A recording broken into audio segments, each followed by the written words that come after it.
She worked 3 feet from his office door for nearly 3 years. She knew his coffee order, his meeting schedule, his daughter's favorite color. And for nearly 3 years, he looked straight through her like she was part of the furniture. Then the lights went out.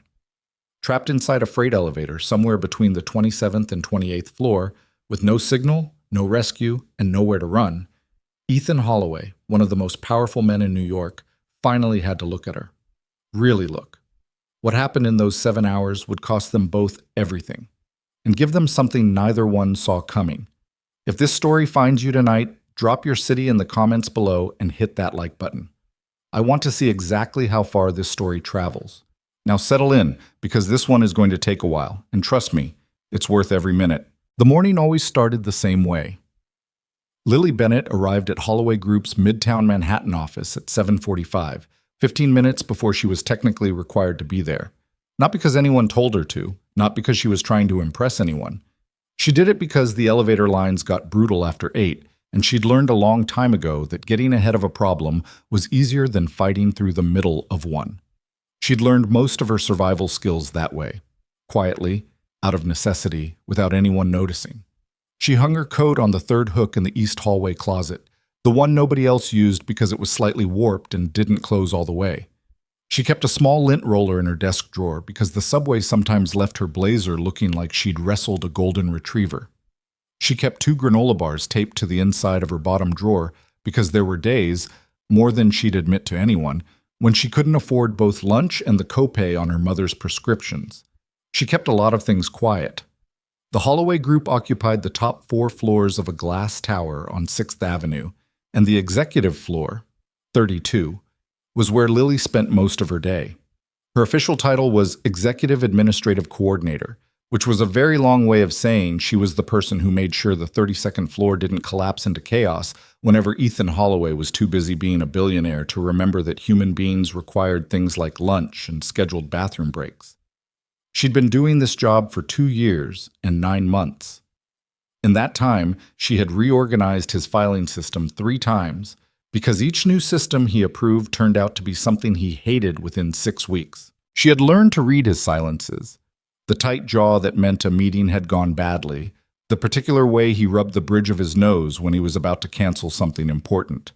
She had once talked down a vendor who was about to pull a $10 million contract because Ethan had forgotten to return a single phone call, and she'd done it without telling Ethan it happened at all, because the last thing that man needed was another item on a list of things to feel guilty about. She knew him. She knew him probably better than most people who had his personal cell number. And most mornings when she said, "Good morning, Mr. Holloway," as he stepped off the private elevator, he responded with something between a nod and a grunt and kept walking. That was their relationship, in its entirety. She used to wonder if it bothered her. She'd decided it didn't, or she'd decided to decide it didn't, which was close enough. The 32nd floor had a particular energy on Tuesday mornings. The standing leadership meeting started at 9, which meant everyone arrived already tightly wound, carrying tablets and coffee cups, and the specific facial expression of people who had rehearsed what they were going to say in the shower. Lily moved through it like water around rocks, stopping to confirm a conference room booking here, rerouting a catering delivery there, reminding Marcus Chen from legal that his 8:30 call had been moved to 8:15 and watching his face do something complicated. "Why didn't anyone tell me?" Marcus asked. "I'm telling you now," Lily said pleasantly. "You have 12 minutes. He grabbed his folder and his coffee and jogged toward the conference room, and she turned back to her desk and crossed one item off the mental checklist she kept running in the back of her head at all times. It was the kind of work that was invisible when she did it right and catastrophic when she didn't. She'd made peace with that too. At 8:50, the private elevator opened and Ethan Holloway walked onto the floor. He was tall. She'd always registered that, not in any particular way, just as a fact. 6'2", maybe 6'3", dark hair that he kept short and slightly disheveled in a way that probably cost him more money than her monthly grocery bill.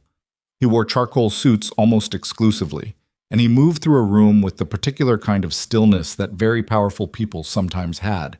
Not slow, not careful, just utterly certain that whatever space he occupied would arrange itself around him. He was 32 years old, and he had the eyes of someone considerably older. "Good morning, Mr. Holloway." Lily said from her desk as he passed. He glanced in her direction, the nod, the almost grunt. He kept walking. She pulled up his calendar on her screen and called after him, voice even. Board packet is on your desk. Your 9 o'clock is already in the conference room, and Sophie's school called about the fall performance schedule. I left the details in a separate note on top of the packet because I figured you'd want to deal with that separately. He stopped. He turned around, just slightly, one hand on his office door. When's the performance? November 14th, Thursday, 7 p.m. A pause. Something moved across his face, brief, gone, before she could name it. Block it. Already done. He went into his office and closed the door, and Lily turned back to her screen. Sophie Holloway was 7 years old. She had her father's dark hair, and from what Lily had seen in the framed photo on Ethan's desk, her mother's eyes, pale green, wide-set, the kind of eyes that made people feel immediately trusted. Sophie had been 4 when her mother died. Lily didn't know the details. Nobody on the 32nd floor talked about it, at least not where anyone could hear them. What Lily knew was this. Ethan Holloway rearranged multi-million-dollar meetings without blinking, but he had never once missed a single school event for his daughter. Not one. That detail lived in a quiet corner of her mind, and she didn't examine it too closely. The morning churned forward the way Tuesday mornings did. The leadership meeting ran 7 minutes over because Victor Caldwell, the board's longest-standing member, had opinions about the quarterly projections that he was constitutionally incapable of expressing briefly. Lily had scheduled a 5-minute buffer specifically for this reason. She used the extra 2 minutes to confirm a lunch reservation and draft 3 emails that Ethan hadn't asked for yet, but would within the hour. Victor Caldwell was 61 years old, silver-haired, and had the self-assured manner of a man who had never once doubted that every room he entered had been waiting specifically for him. He smiled often and warmly. He was, in Lily's private assessment, one of the least trustworthy people she had ever met. And she'd grown up in a neighborhood where trust was a luxury most people couldn't afford. She didn't say that to anyone. She filed it away. At 12:30, Ethan's office door opened. Bennett? She looked up. He was standing in the doorway with his jacket off and his sleeves rolled up, holding the board packet in one hand with several pages dog-eared. He looked at her for a moment in a way that felt almost like he was trying to remember something. The Meridian contract, he said. There was a revision request that came in last week. Do you know where that is? Forwarded to legal on Thursday at 2:18 p.m. Marcus confirmed receipt. I can pull the email chain if you need it. A beat. No. He looked down at the packet. That's fine. He started to go back in, then stopped. The school called? Yes, it was brief, just confirming the performance schedule for the fall semester. They also mentioned Sophie got the lead in the second act. The thing that crossed his face this time was different. She caught it, fast and unguarded, something that looked almost like pride stripped of every defense mechanism he usually ran. It lasted maybe 2 seconds. Okay, he said. Thanks. He went back in and closed the door. Lily stared at her screen for a moment. She typed 3 words in the small personal notes document she kept open on a corner of her desktop, a habit she'd started in her second month here, just small observations, nothing important, things she processed at the end of the day and then closed without saving. He loves her, she typed. Then she deleted it and went back to work. Teach. The rain started around 3 in the afternoon. New York rain in late October had a particular personality. It didn't ease you in, didn't apologize, didn't build gradually. It just arrived, full and cold and completely indifferent to your plans. By 3:30, the streets below the tower were reflecting headlights in long orange smears, and the weather app on Lily's phone had upgraded its forecast from heavy rain to severe storm system with the small icon of a cloud that had a lightning bolt in it. She noted this the way she noted most things, practically, immediately, and with an eye toward what it would mean for logistics. Ethan had a dinner tonight, Laurent, on the Upper East Side, 7 p.m. She'd booked it herself, confirmed the reservation, arranged the car service. The car service was going to be a problem in this weather. She picked up her phone and called the driver before anyone asked her to. By 5 o'clock, the office had thinned out considerably. Rain had a way of accelerating the end of the workday, particularly on a Friday, and particularly when people had commutes waiting for them. The Holloway Group's 32nd floor, normally buzzing with controlled energy until at least 6:30, was down to a skeleton crew by 5:15. Lily stayed. She stayed because there were still 3 things on her list, and she didn't enjoy leaving things on her list. She also stayed because her apartment was a 40-minute subway ride to Queens, and stepping outside right now meant committing to the kind of soaking that was bad for suede boots and worse for dignity. She was on the phone with a vendor in Singapore. Time zone math was another thing she'd learned to do in her head. When the lights flickered, she didn't think much of it. Old building, big storm. She kept talking. Then the lights flickered again, longer this time, and every screen on the floor blinked out simultaneously, and then there was a sound she'd never heard before. A deep, building-wide exhale, like the tower itself had breathed out, and everything went dark. Not dim. Dark. The kind of dark that took a few seconds to process because your brain kept insisting that eyes adjusting to lower light wasn't the same thing as there being no light at all. "I'm going to have to call you back," she said into the phone. And then the phone told her she had 4% battery, and she said a word she didn't say in professional settings. The emergency lighting kicked in about 30 seconds later, pale and yellowish, running on backup power, casting the floor in the kind of light that made everything look slightly unreal. Through the floor-to-ceiling windows, the city outside was a patchwork of dark and lit. Some buildings holding power, some not. The whole grid stuttering in the storm. "Great," said a voice from somewhere near the windows. She turned. Ethan Holloway was standing with his phone in his hand, looking out at the city, jacket back on, tie loosened. He'd apparently still been in his office this entire time. "The car is going to be completely useless," he said, not to her specifically. More to the situation. "I already called them," Lily said. "I told them to stand by, but not to come until I confirmed. Given the weather, I figured you might want flexibility on timing." He turned and looked at her. In the emergency lighting, his face was harder to read than usual. "Good call," he said. She stored that away somewhere too. Good call, 2 words. She was apparently collecting them. He looked back at his phone. "I have no signal." "I have 4% battery and the same problem," she said. "The Wi-Fi appears to be down. Backup generators usually don't run the network routers." He made a sound that was somewhere between a sigh and an acknowledgement. "Is there anyone else still on the floor?" She did a quick mental inventory. "I don't think so. Jorge from facilities usually checks the floor around this time, but he was at the other tower today." She paused. "Security should know about the outage. There'll be someone at the lobby desk." "Then we take the stairs to the lobby." "The emergency stairwell is on the north side." "I know where the stairs are." Of course he did.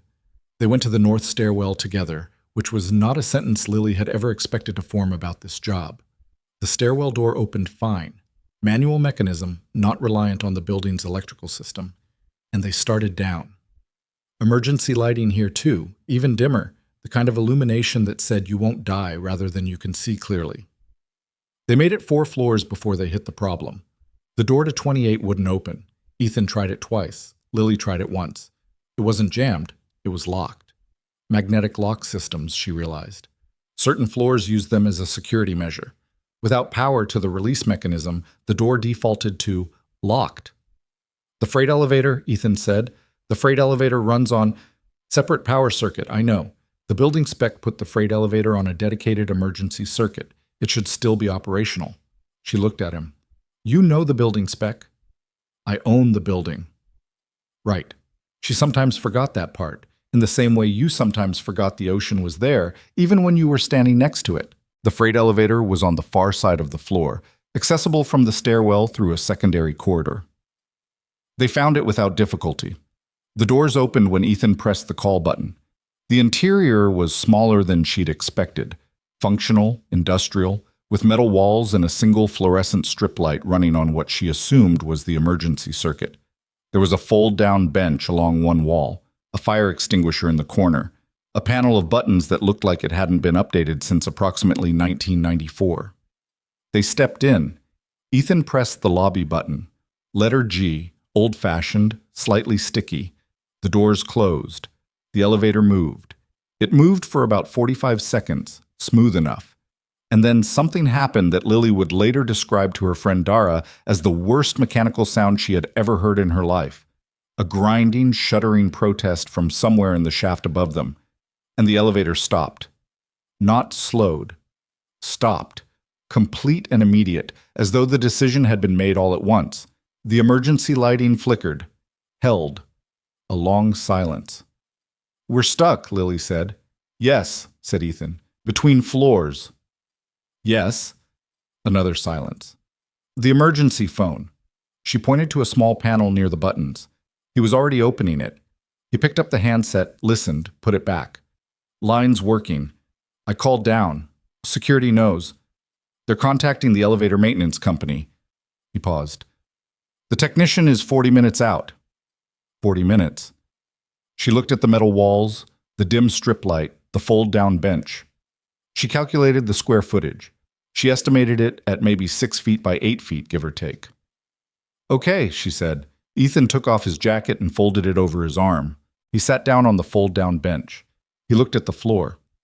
Lily stood for a moment, and then, with a quiet lack of ceremony, she sat down on the bench too, a careful distance away from him, far enough that this didn't feel strange, close enough that they could talk at a normal volume. They sat in silence for a while, the kind of silence that had weight to it. Ethan spoke first. "You've been here almost 3 years." She looked at him. 2 years and 9 months. Before that? She paused. Executive assistant at a law firm downtown. Before that, a nonprofit in the Bronx. She kept her voice even, the way she always did when she was saying things she hadn't been asked to say before. Before that, various things. I put myself through school while working. It took a while. He was quiet for a moment. "What did you study?" This one surprised her. "English literature and journalism, double major." A beat. "I know." Very practical. Something shifted in his expression. Not a smile exactly. More like the shape a smile might occupy if it decided to stay brief. "No, I—" He stopped, started again. "What do you do with it?" "Officially? I write when I have time, which isn't as often as I'd like." She paused. "I have a project. Something longer. I work on it in the evening sometimes." "What kind of project?" She looked at him directly for the first time and she tried to remember. It was hard to pinpoint. Most of their interactions happened with the desk between them, or with him in motion and her stationary. Looking at him like this, in a metal box with nowhere to look away, felt different. He had the kind of face that took a minute to read. Not handsome in any easy way. Something more complicated than that. "It's fiction," she said. "It's about people who have very little and the mechanisms they build to survive that.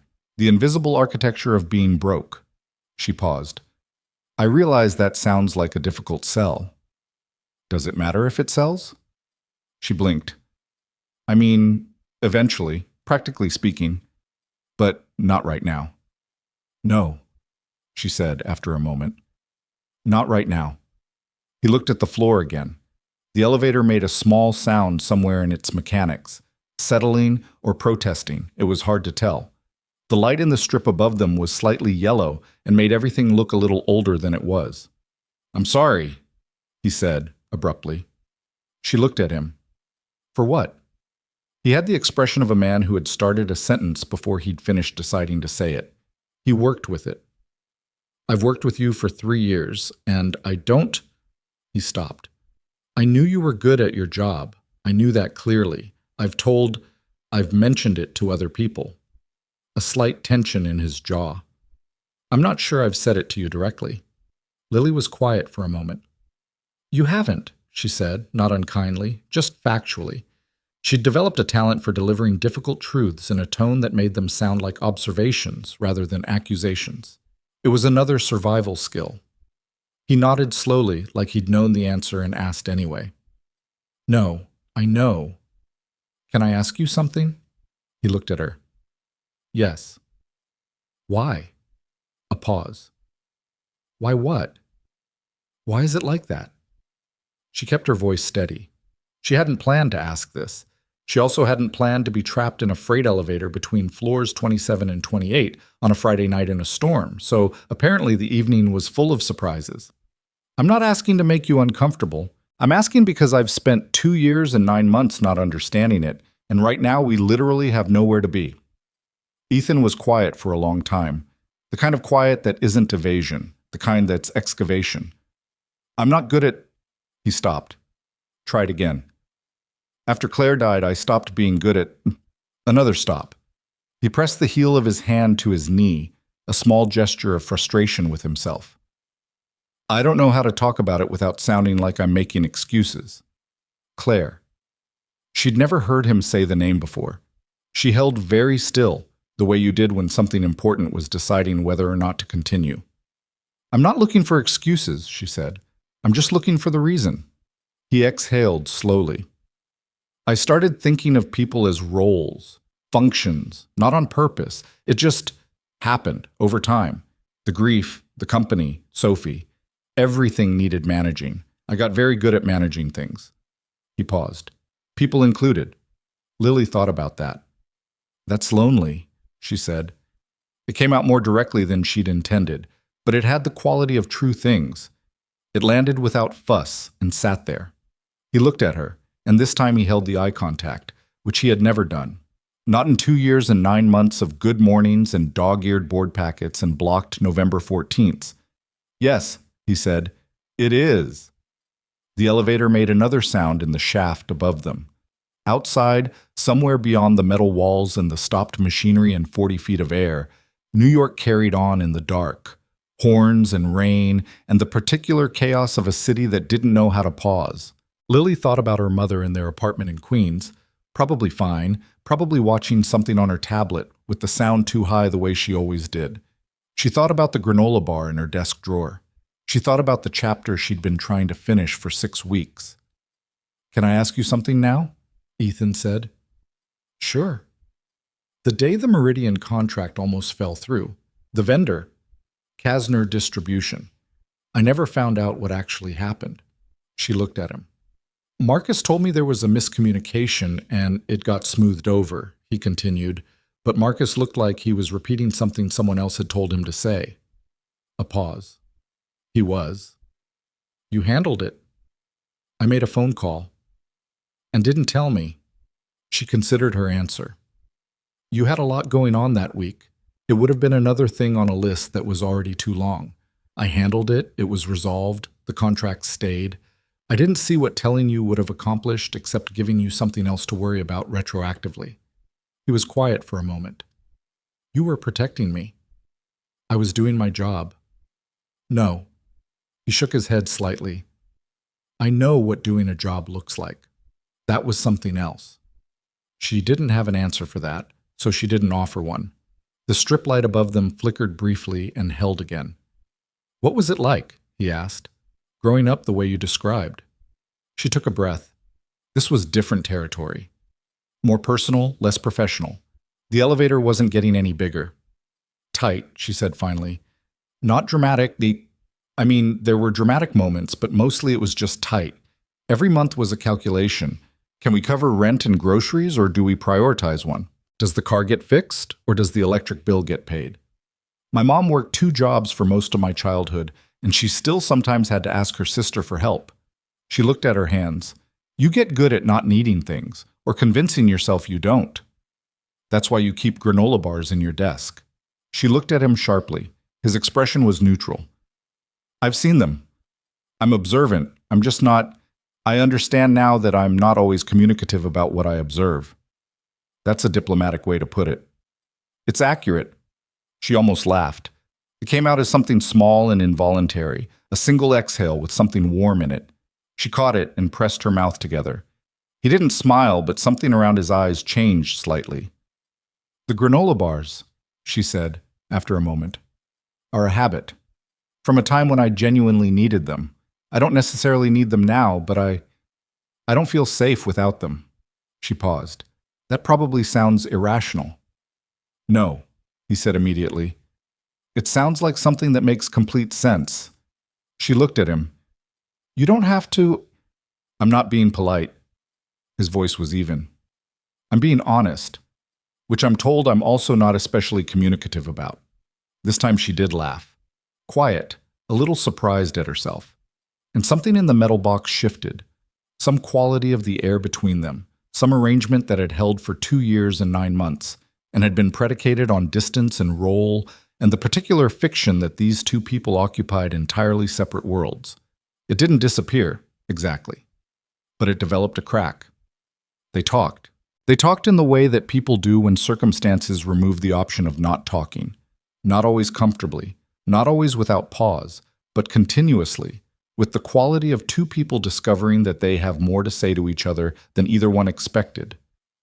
He told her about Sophie, not the official version, not the proud executive talking about his daughter, but the real version. The part where Sophie woke up from nightmares twice a week, and the only thing that worked was lying next to her until she fell back asleep, even when he had a 6 a.m. call. The part where Sophie had her mother's habit of going completely silent when she was upset, which was terrifying in a 7-year-old because you couldn't reach her, you just had to wait. The part where he had been to 3 different therapists in the past 4 years, not because he believed in it precisely, but because Sophie's pediatrician had told him that children absorb parental grief and process it as their own. And he had decided that whatever it cost him, Sophie was not going to pay for his grief.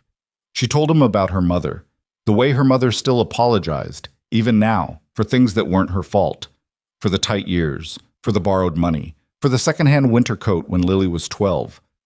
The way Lily had never been able to convince her that none of it required apology. The way her mother made arroz con pollo that was the best thing Lily had ever tasted, in any restaurant, at any price point, and the way that dish existed for Lily as a kind of landmark.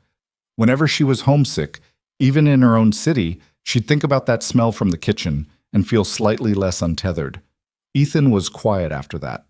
"I haven't cooked in 2 years," he said. "We have someone who comes in. That's practical. Sophie asked me last month if I could make pancakes for her birthday breakfast. Just regular pancakes." A pause. "I burned the first 2 batches. And? The 3rd batch was edible. She told me they were delicious.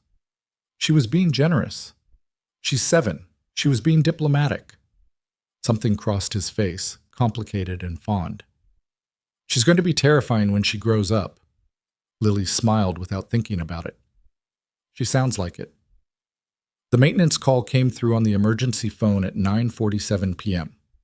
By that point, they'd been in the elevator for nearly 2 hours. The technician was apologetic about the delay, flooding on the BQE, alternate routes, the storm. He walked them through what was happening. A mechanical issue with the emergency brake that the power outage had triggered. It would take approximately another hour to resolve safely.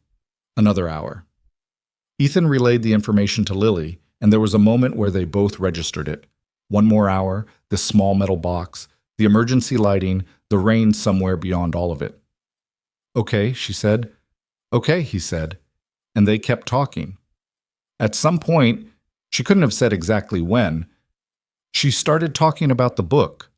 The real version of it, not the polished 30-second explanation she gave when people asked. The actual thing she was trying to write, which was about her grandmother and the neighborhood in the Bronx where her mother grew up, and the way poverty had a texture and a sound and a particular smell of cooking and damp concrete and other people's cigarettes, and how she wanted to write it in a way that felt like standing inside that world rather than observing it from outside. He listened, not politely, actually listened, the way you could tell someone was listening because they asked questions that came from what you'd just said, not questions they'd prepared. "Why do you think it's taking so long?" he asked. "The writing." She thought about it. "Because I'm afraid of it," she said. "I'm afraid if I write it wrong, it'll feel like I've done something wrong to the people it's about. Like I'll have turned their lives into something smaller than they were by putting words on it. And if you write it right?" A pause. She hadn't thought about that part as much.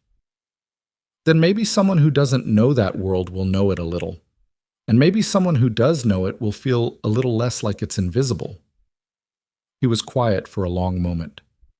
"Write it," he said. Just that. She looked at him. He wasn't looking at her. He was looking at a point on the metal wall, slightly unfocused, like he was thinking about something else at the same time. That's not helpful advice, specifically, she said. No, but it's correct. She thought about arguing. She didn't.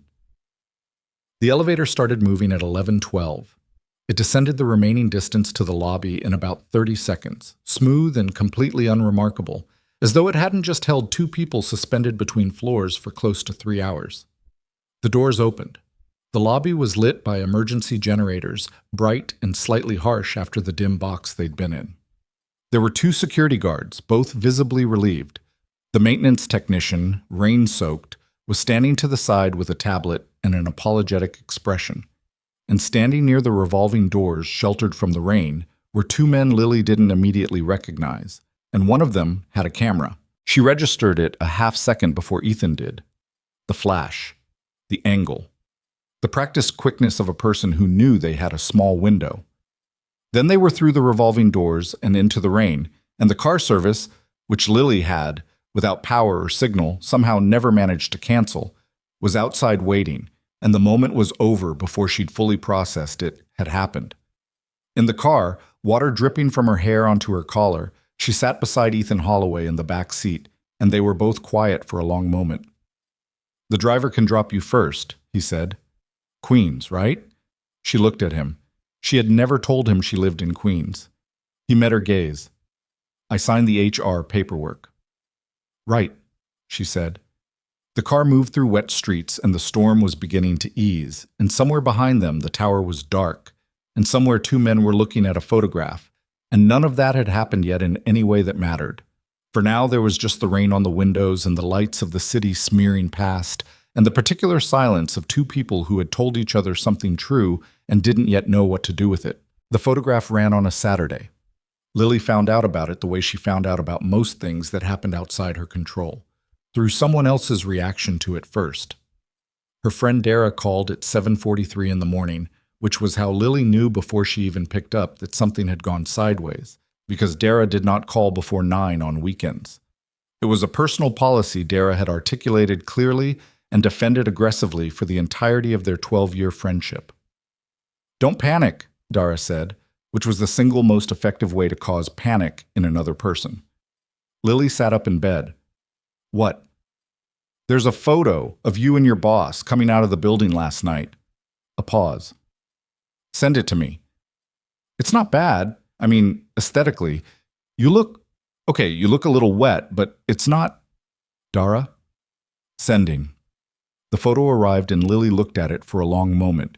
It was taken from the street level, through the revolving door and then immediately outside it, a tight angle, the kind that required someone to be specifically positioned and waiting. It showed Ethan first, jacket on, hand on the door, and then Lily a step behind him, her hair damp from the walk to the car, her coat buttoned wrong because she'd grabbed it in a hurry in the dark. They weren't touching. They weren't even particularly close. But the camera had caught a specific moment, the moment when Ethan had turned slightly back toward her, and she had looked up at him, and whatever expression was on both their faces was the kind that didn't belong to a boss and his employee at the end of a normal workday. That was the problem. Not what they were doing, what they looked like they were feeling. The caption under it, on a financial gossip site that Lily had never heard of, but apparently half of New York's business community read religiously, said, "Holloway Group CEO Ethan Holloway and unidentified female companion exit Midtown Tower during Friday's blackout. Dinner plans or something more?" Unidentified female companion. She put the phone face down on the mattress and stared at the ceiling. "Lily?" Dara's voice, tinny through the speaker. "I'm here." "Are you okay?" "I'm processing." "Okay, but while you process, is there something to tell me? Because that photo has a vibe." "We were trapped in a freight elevator for 3 hours during the blackout. When it finally got fixed, we walked out. Someone was there with a camera." A pause on Dara's end. "Trapped. In an elevator. For 3 hours. Just the two of you." "Yes. And nothing happened." "We talked." "About?" "Various things." "Lily?" "I'm serious. We talked. That's it." She picked the phone back up and looked at the photo again. The expression on her own face was the thing that bothered her most. She hadn't known she'd looked like that. open somehow, less guarded than she thought she'd been. It's fine. It's a gossip site. Nobody important reads it. This turned out to be wrong. By Sunday afternoon, the story had migrated from the gossip site to 3 financial industry publications, and the framing had shifted. It was no longer speculative. It was a story. And the story had acquired a particular shape: the billionaire CEO and the employee, the power imbalance, the questions it raised about professional conduct and judgment. One piece used the word distraction. Another used the phrase sources close to the board without naming anyone. Sources close to the board. Lily read that twice. She knew, with the particular instinct she'd developed from years of watching rooms and reading the silences in them, exactly whose sources those were. She thought about Victor Caldwell and his warm smile and his opinions about quarterly projections. She thought about the way he'd looked at Ethan in Tuesday's meeting, attentive, collegial, with something underneath it that she'd filed away and not examined too closely. She examined it now. She spent Sunday afternoon on her laptop, reading things. Financial news archives going back 4 years. Board meeting minutes, which were public record for a company Holloway Group's size. A profile of Victor Caldwell in a business magazine from 18 months ago that described him as a steadying hand on the wheel of one of New York's most dynamic companies. She read that sentence 3 times. It felt like it had been written to mean something else. She didn't know what she was looking for, exactly. She knew she'd recognize it when she found it. She didn't find it that afternoon, but she opened a folder on her desktop and started dropping files into it. Old habit. From a time in her life when the only resource she had was information, and she'd learned to collect it carefully and keep it organized. She went to bed at midnight and lay awake for a while, listening to the rain that had finally gentled to something quieter, and thought about the look on Ethan's face when she'd told him the granola bars were a habit from a harder time, the way he hadn't done anything performative with that information, hadn't offered sympathy or pivoted to something more comfortable, had just said, "That makes complete sense." She thought about that more than she should have. Monday arrived the way Mondays did, without sympathy and slightly ahead of schedule. Lily got to the office at 7:30 instead of 7:45. She told herself it was because she had extra things to get done. She was mostly lying to herself and she knew it, but she was in a hurry, so she let it go. The 32nd floor had a different quality when she walked in. She'd spent enough time in rooms to know when a room had been talking before you arrived. It was in the micro adjustments, the conversations that lowered half a register as you passed, the eye contact that lasted 1 second too long, the particular studied casualness of people who were pretending they hadn't just been discussing you. She went to her desk, turned on her computer, and started working. At 8:15, her desk phone rang. Internal line. "Bennett?" She answered it the way she always did. "My office." Ethan's voice. "Now, please." The please was new. She noted it. She walked to his office and knocked once and opened the door. He was standing at his window with his back to her, hands in his pockets, looking at the city. He'd been here early, too, she could tell. His coffee cup was already half empty, and he'd moved the stack of papers on his desk from the position she'd left them Friday to a different arrangement, which meant he'd been sitting there actually working for a while before he started looking out the window. "Close the door," he said. She did. "Have you seen it?" Not a question. "Yes," she said. Both versions. The initial piece on Friday night and the follow-up yesterday. He turned around. He looked tired in a specific way. Not sleep-deprived, but weighed down. The kind of tired that came from spending the weekend carrying something heavy in your head and not putting it down. "I need to know if you're okay." She looked at him. "I'm fine." "Lily." He said her first name for what she was fairly certain was the first time in 2 years and 9 months, and it landed with a small, unexpected weight. "That piece used your photo. They've identified you by now, even if they didn't print the name. This office has 40 employees, and none of them are going to stay quiet." "I know. It's not acceptable." "I know that too." She kept her voice even. "What are you planning to do about it?" He moved to his desk and sat down heavily, like the answer to that question was something he'd been working on all weekend and hadn't fully resolved. "I have the communications team putting together a response. Nothing that confirms or inflates the story, just a clean factual statement. 2 employees were caught in the building during the blackout. We exited together when the elevator was repaired. End of story. That's accurate? Yes. He paused. The board meeting is Wednesday. She had it in his calendar. Quarterly review, 2 hours.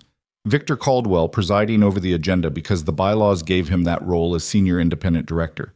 She'd booked the room herself. I know. Victor called me Saturday morning.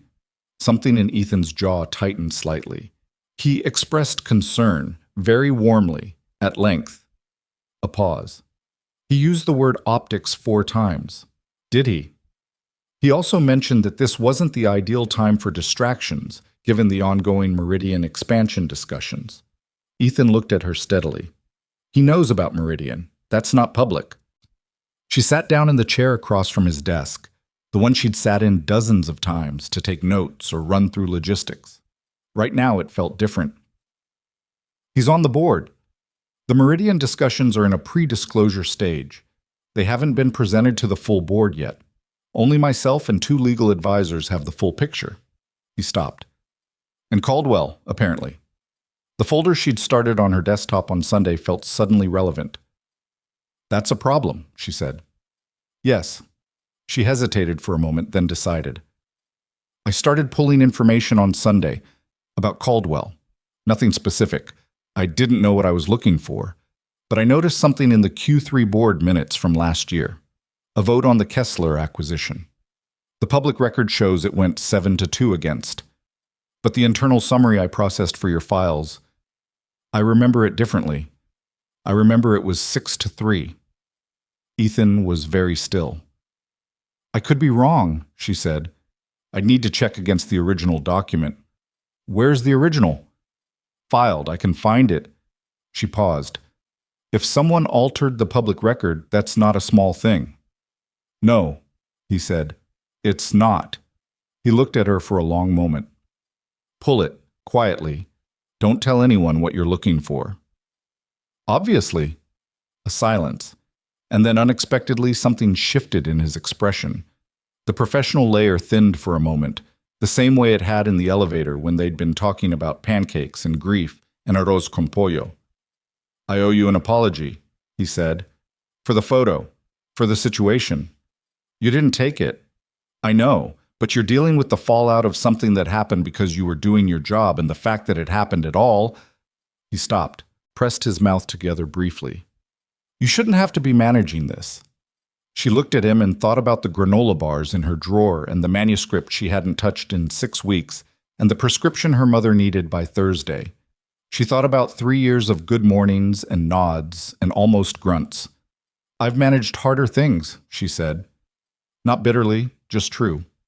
He held her gaze. I know you have. She got up and went back to her desk and found the document she was looking for within 20 minutes because she knew the filing system inside out. Every version, every reorganization, every folder. She pulled the original internal summary from October of last year, cross-referenced it with the public board minutes, and sat back in her chair. 6-3. Just as she'd remembered. The public record said 7-2. Someone had changed it, and whoever had done it hadn't counted on a 30-year-old woman in Queens who'd grown up learning to hang on to information like it was currency. She made 2 copies. One she sent to Ethan's internal encrypted email with a note that said simply, "Found it. See attached. Original versus public record."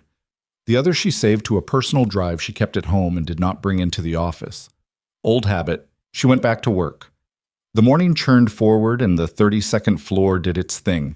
Meetings and phone calls and deliveries and the ordinary machinery of a company that generated, on a slow day, more decisions per hour than most people made in a month. Lily moved through it the same way she always had, doing her job, watching the room.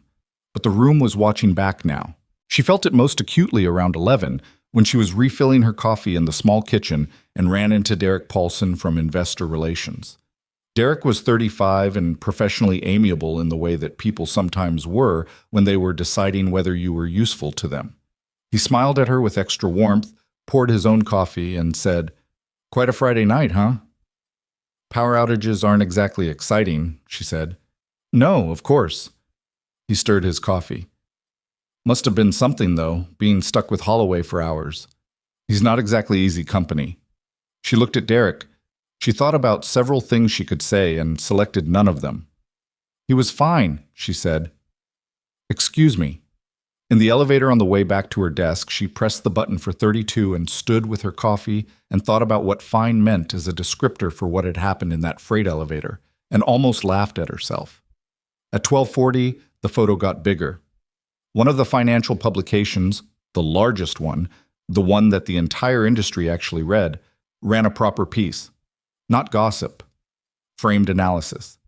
It cited unnamed board sources who expressed concern about Holloway Group's leadership stability. It raised questions about Ethan's judgment. It mentioned the Meridian expansion, which was supposed to be pre-disclosure, which meant someone had talked. Lily read it at her desk and felt something cold settle in her stomach. She forwarded it to Ethan's email and typed, "Meridian is in here." The source had to have board-level access. His reply came back in 4 minutes. "I know, stay close to the floor today." She stayed close. At 2 o'clock, Victor Caldwell arrived on the 32nd floor. He wasn't scheduled. She knew the calendar the way she knew her own name. Nothing had been booked. Nothing had been called in. He simply appeared, silver-haired and well-tailored, with a smile that arrived about a half-second faster than it should have, the way smiles did when they were being deployed rather than felt. "Lily," he said, as if they were old friends, as if he'd ever spoken to her before in a way that wasn't functional. "Is Ethan available?"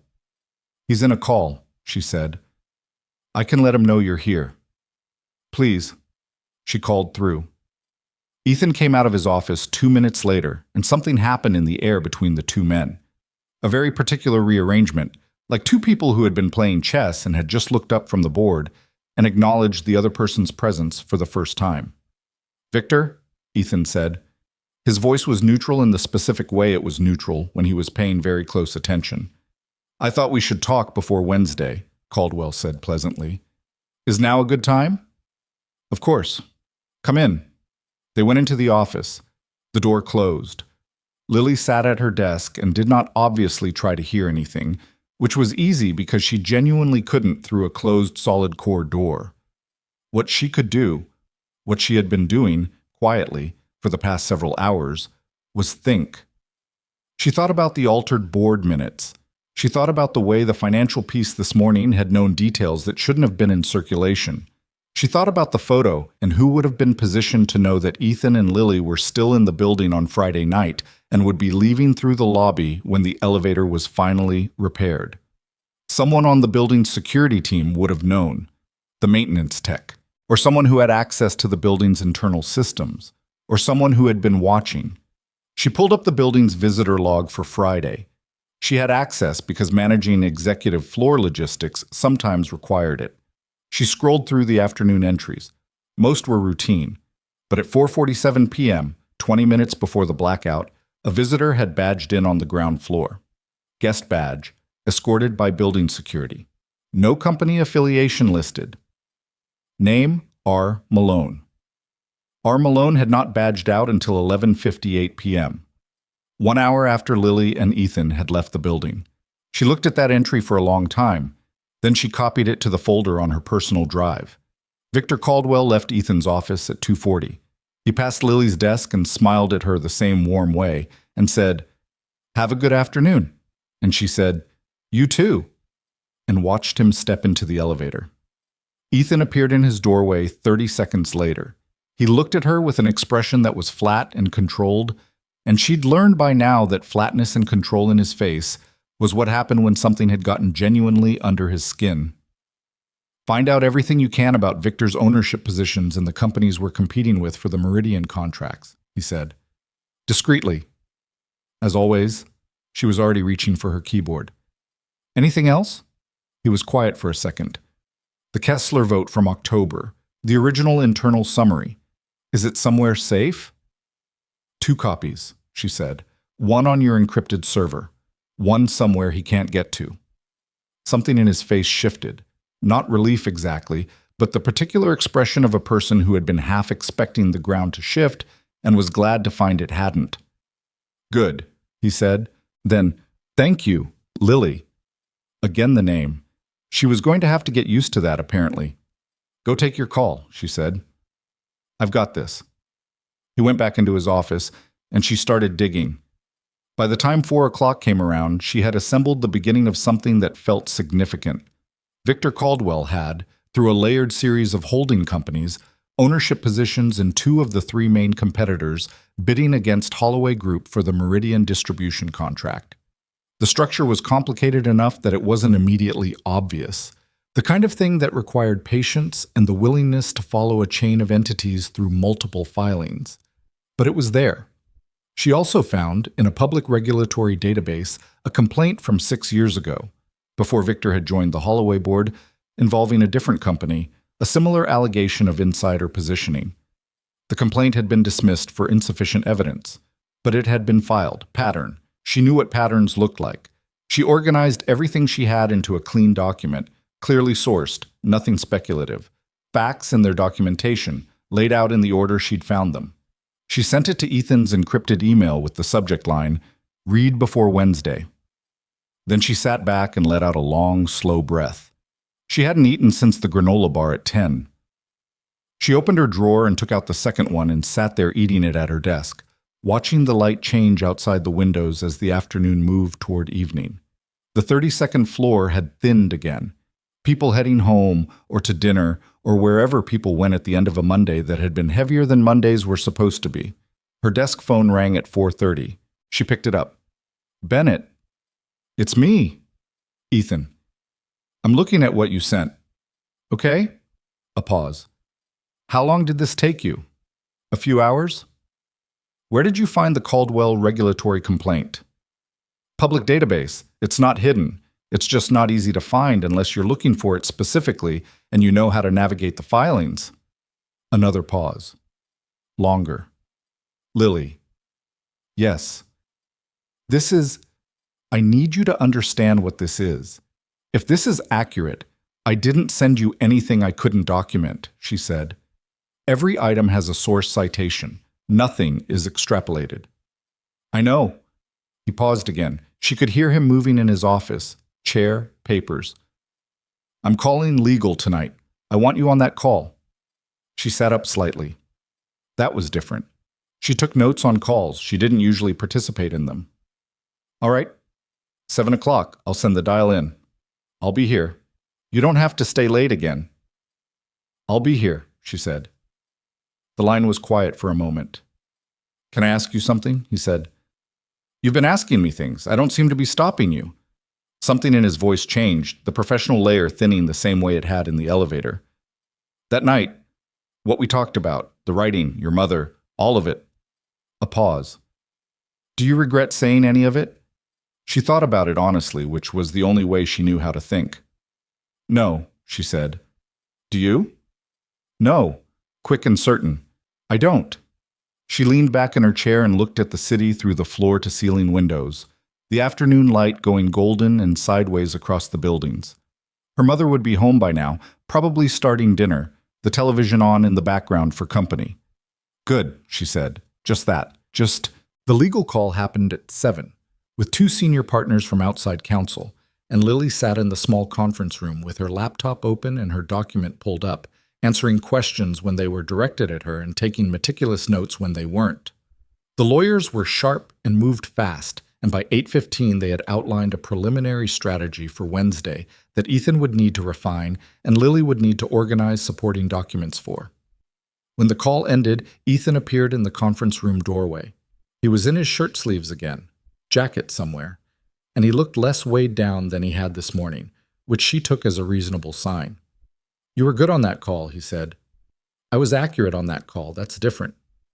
"Not from where I was sitting." She saved her document and closed the laptop. "I'll have the supporting packet ready for you by tomorrow morning, 7 a.m. if you want to review before the day starts." 7 is fine. He paused. "Have you eaten?" She thought about the granola bar. "Approximately. There's food. The delivery I ordered at 6. It's still in my office if you want." He said it with the particular careful casualness of someone who wasn't sure how the offer would be received and was trying not to make it a big thing. She thought about the 40-minute subway to Queens and her mother's arroz con pollo and the chapter she hadn't touched in 6 weeks. "Okay," she said, "for a few minutes." They sat in his office with containers from a Thai place on 51st Street and talked about the legal strategy mostly, and then about other things. The way conversations between two people do when the professional scaffolding is there, but it's late and the floor is empty and the city is doing its nighttime thing outside the windows. He told her Sophie had asked that morning why he'd come home so late on Friday. "What did you tell her?" Lily asked. "The truth, that I'd gotten stuck at work." A pause. She asked if I'd been scared. "Had you?" He considered it. "No." Another pause. "That's probably the most honest answer I've given about Friday." She looked at him across the takeout containers and thought about the photo, the one that had started all of this, the one that had captured whatever was on their faces when they'd walked out of that building. She thought about what a camera couldn't capture. 3 hours of two people deciding to be honest with each other in a 6x8 metal box. "She sounds like a perceptive kid," Lily said, terrifyingly so. He said it the same way he'd said it in the elevator, complicated and fond. She finished her food and stood up and put on her coat.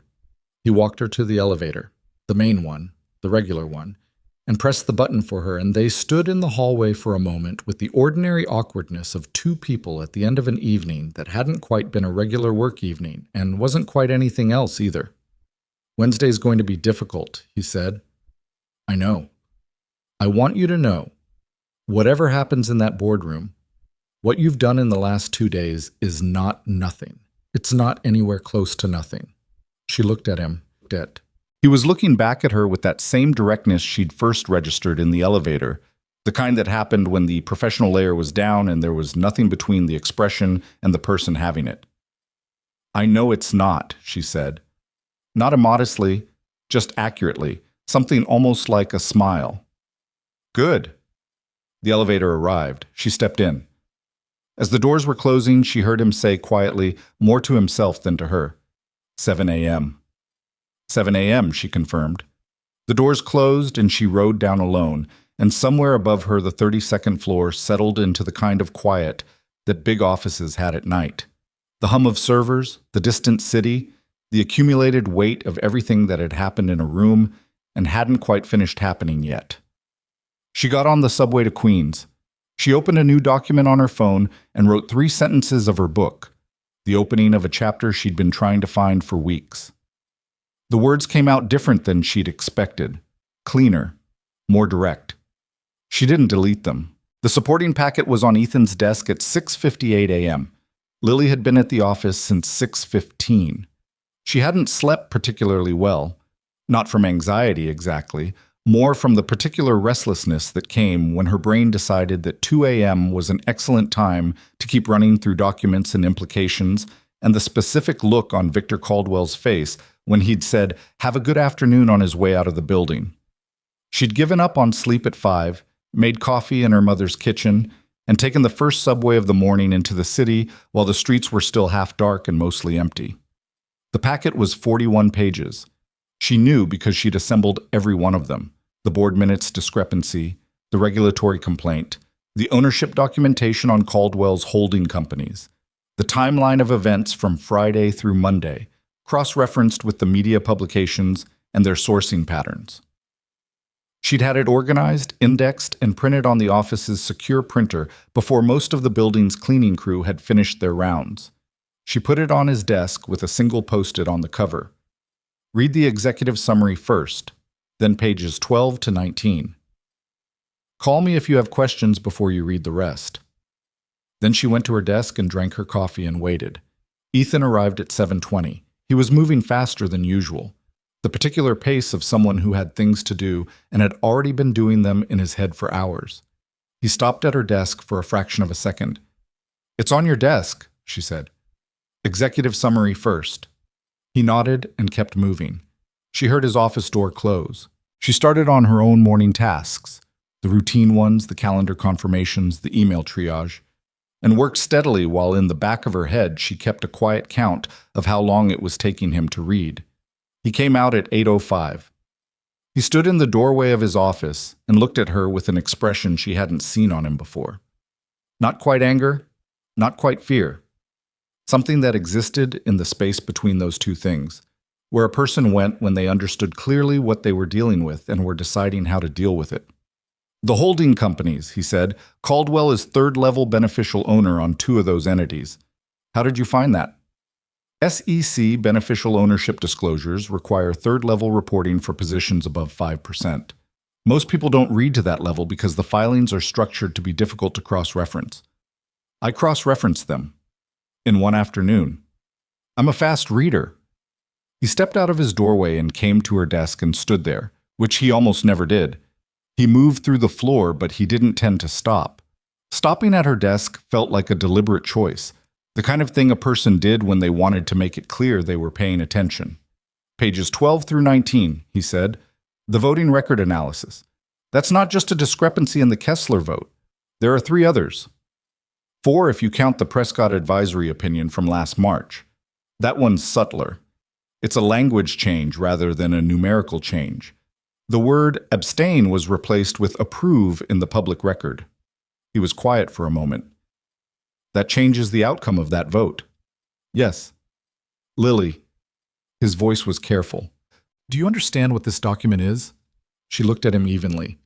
It's documentation of systematic falsification of board records to misrepresent voting outcomes in a way that benefited a board member with undisclosed conflicts of interest. Yes, I understand what it is. He leaned one hand on the edge of her desk, not in an aggressive way, more the way a person did when they needed something solid for a moment. If this is brought forward correctly, it doesn't just end Caldwell's position on the board, he said. It opens a criminal investigation. I know. And it means he's been doing this for at least 4 years. At least, she said. I only went back to the Kessler acquisition because that's where I started. I didn't have time to go further. He looked at her for a long moment. What's on your drive at home? She met his gaze. The same thing that's in your packet plus the visitor log entry for R. Malone. I kept copies separate from anything connected to this building's systems. In case. In case. In case something happened to the originals. He straightened up. Something moved across his face. Complicated, layered, the kind of expression that contained more than one thing at once. You thought ahead. Significantly ahead. I grew up in a situation where if you didn't think ahead, things disappeared, she said simply. Documents, money, options. You learn. He held her gaze for another moment, and then he said something she wasn't expecting. I should have been paying better attention for 3 years. Not to the documents, not to the board, to her. The sentence landed quietly, and she let it sit there. You're paying attention now, she said. That's more useful. He went back into his office, and she heard him on the phone within 60 seconds. Outside counsel. The call lasted 40 minutes, and when it ended, there were 2 more. And by the time the 32nd floor had filled up to its usual Tuesday population, the machinery of something much larger than a boardroom dispute had started moving. The day had a different texture than Monday. Monday had been reactive at managing the fallout, building the picture. Tuesday was something else.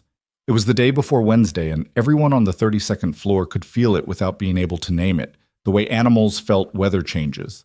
People moved slightly differently, spoke slightly more quietly. The leadership team had a closed-door session at 10 that Lily had not been asked to take minutes on, which was itself information. Victor Caldwell did not appear. At 11:30, Ethan's assistant, Lily, received a call from Caldwell's personal secretary, a woman named Helen, who had the clipped efficiency of someone who had been managing powerful people's schedules for decades.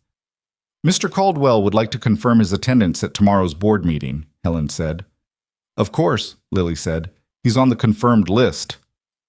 He'd also like to circulate an additional agenda item. He's sending it through now. I'll make sure Mr. Holloway receives it. The email arrived 30 seconds later. The additional agenda item was titled Review of Executive Leadership Standards and Recent Conduct Concerns. It was 3 paragraphs, and it named Ethan by title, and it cited the media coverage from the weekend, and it used the word distraction twice and the phrase questions of judgment once. It was precise and professional. and it was designed to walk into that boardroom like a grenade with a very long pin. Lily read it once, forwarded it to Ethan's encrypted email, printed one copy for the packet, and filed it in the folder on her personal drive. She did not allow herself to feel anything about it for approximately 4 minutes, which was the amount of time she could hold something at arm's length before it became necessary to actually process it. Then she sat at her desk and acknowledged, privately and briefly, that this was bad. Not insurmountable, but bad. Victor Caldwell had spent the weekend preparing this while she and Ethan had spent it building a case against him, and the question was now which of them had done a more thorough job. She thought about the regulatory complaint from 6 years ago, the complaint that had been dismissed for insufficient evidence. She picked up her phone and called a former colleague from the law firm she'd worked at before Holloway Group, a paralegal named Greta, who had a memory like a filing cabinet and connections in several regulatory agencies. "I need a favor," Lily said when Greta picked up. "It involves a 6-year-old dismissed complaint, and I need to know if there's a name attached to the original witness statement, the one that wasn't included in the public filing." A pause. "Lily, that's not public record." "I know. Can you find it?" Another pause. "You didn't call me. I didn't look anything up. And you owe me lunch, somewhere good. Anywhere you want." She hung up and went back to work. Ethan called her into his office at 2. She sat across from his desk, and he was on his feet. He'd been on his feet most of the day. She could tell from the slight restlessness of the office, the way his chair was pushed back and hadn't been moved in hours. He stood at the window the way he had Monday morning, but without the weight of it. Today he was electric in a contained way, the kind of energy that came from a person who had been still for too long and had finally found something to move toward. "Tomorrow," he said, "the meeting starts at 9. Caldwell is going to push his agenda item in the first 30 minutes. Flanking move.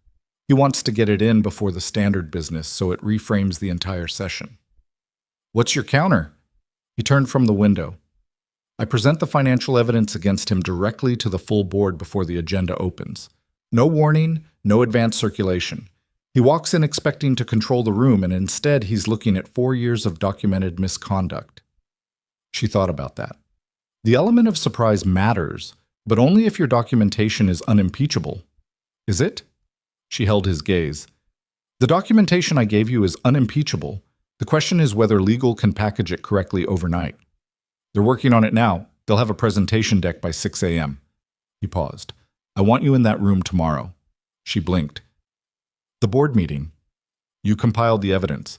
You understand it better than anyone in legal who's been working with it for 24 hours. If there are questions, I'm not a board member or an officer. You're executive administrative coordinator. There's no bylaw preventing staff from being present in a support capacity." He looked at her steadily. "I want you there." She thought about several objections and examined each of them. They were all valid. They were also all, in the final assessment, less important than the fact that he was right. She did understand the documentation better than anyone who'd come to it in the past day. "All right," she said, "there's something else." He moved to his desk and sat down, which meant this was the part he'd been building toward. "Caldwell is going to come after you personally, in that room. He's going to use the photo, the coverage, the perception of impropriety. He's going to suggest that you've been given access you shouldn't have, that the documentation itself might be compromised because of your relationship to me." She absorbed that. "And what do you say to that?" "I say that your employment record is flawless, that you've operated well within your professional scope, and that the documentation is sourced from public records and company filings that anyone with the appropriate access could have found." He paused. "And I say that the attempt to discredit you is itself evidence of the kind of person he is." That last part is less provable. It doesn't need to be proven. It needs to be said. She was quiet for a moment. "He's going to be humiliated in front of the full board." "Yes." "He's not going to take that without fighting back." "I know." "What's the worst version of what he can do tomorrow?" Ethan looked at her steadily. "Convince enough board members to call for my resignation pending investigation. Frame everything as a conflict of interest and create enough uncertainty that the board decides it's safer to remove me than to act on the evidence." "Is that possible?" A beat. It's possible. He didn't dress it up. It's less possible than it was before you found what you found, but it's possible. She sat with that, the honest version of it, the part where she'd spent 2 days building something and it might still not be enough. Okay, she said. Okay. What time do you want me here tomorrow? 7. We'll do a run-through before anyone else arrives. She stood up. At the door, she stopped and turned back. Ethan. The name still felt slightly unfamiliar in her mouth, so she'd spent 3 years not using it. Whatever happens tomorrow, you know what he's been doing. The board will know. That doesn't go away even if the day goes badly. He looked at her from across the room. I know. I just wanted to say it. I know, he said again, quieter. Thank you. She went back to her desk. Greta called at 4:17. There was a witness, Greta said without preamble, to the original complaint 6 years ago. The statement was sealed at the witness's request, which is why it wasn't in the public filing. The name on the sealed statement is a man named Thomas Reedy. He was CFO of a company called Arcturus Holdings at the time. Lily wrote it down. What happened to him? Left Arcturus 6 months after the complaint was filed. Went private sector. I don't know where he is now. That's enough, Lily said. That's a name. Thank you. She found Thomas Reedy in 40 minutes. He was currently the financial director of a mid-sized logistics company in New Jersey, which was close enough to relevant that her pulse picked up slightly. She composed a careful email, brief, professional, identifying herself by name and position, and making clear she was not acting in a legal capacity, simply reaching out on a private matter that she believed he would find relevant. She pressed send and sat back and thought about the probability that he'd respond before 9 a.m. tomorrow. Not high, but not zero. She worked until 6. At 6:10, as she was packing up to leave, a message arrived in her personal email from an address she didn't recognize. The subject line was, "You should stop." She stared at it for a moment. She opened it. It was 3 sentences. No signature. What you're doing is going to hurt you more than it hurts anyone else. You're not equipped for this. Walk away while you still can. She read it 3 times. Then she forwarded it to Ethan's encrypted email with the note. Received this 6 minutes ago. Personal email, unknown sender, keeping original for records. Then she copied it to the folder on her home drive that was getting considerably larger than she'd expected when she started it on Sunday afternoon. She did not reply to the email. She was in the elevator going down when her phone buzzed. Ethan. I saw it, he said. I figured you'd want to know immediately. Are you okay? She considered the question honestly. Her hands were steady. Her voice was steady. There was something in her stomach that she'd describe as heightened alertness rather than fear. But the line between those two things was thinner than she usually admitted. Yes, it's intimidation. It's not a threat. It's close to one. It's close to one, she agreed. But it's also a sign that someone is worried. If they weren't worried, they wouldn't have sent it. A pause. That's one way to read it. It's the accurate way. She stepped out into the lobby and through the revolving door into the evening air, which was cold and clear and smelled like the city after rain. I'll see you at 7. 7, he said. Lily, take a different route home tonight. She almost told him that was unnecessary. She almost said he was being overcautious. Instead, she thought about the visitor log and Arm alone and the email with no signature and said, all right. She took the bus instead of the subway. Small alteration, probably meaningless. But the habit of thinking ahead had kept her out of worse situations than this. Her mother was in the kitchen when she got home, the television on in the background the way it always was, the smell of something good on the stove. Elena Bennett was 56 years old with her daughter's same dark eyes and the kind of face that had absorbed decades of difficulty and come through it without hardness. She looked up when Lily came in. You're late, she said. I know. I'm sorry. Lily dropped her bag and kissed her mother's cheek. Something at work. Elena looked at her daughter with the particular sharpness of a woman who had been reading her child's face for 30 years and knew every register of it. What kind of something? The complicated kind. Lily sat down at the kitchen table, which was small and slightly wobbly on one leg, the same table that had been in their kitchen since she was 9 years old. It'll be fine. You always say that. It's usually true. Elena looked at her for another moment, then turned back to the stove. Eat first, then tell me. Lily ate, rice and beans and chicken that was better than anything in any midtown restaurant, and told her mother the version of it that could be told without either minimizing the stakes or causing unnecessary worry, which was a fairly narrow version. Elena listened without interrupting, which she'd always been good at. This man, she said finally, your boss, he's going to stand up in that room tomorrow. Yes. And you're going to be there. Yes. Elena was quiet for a moment.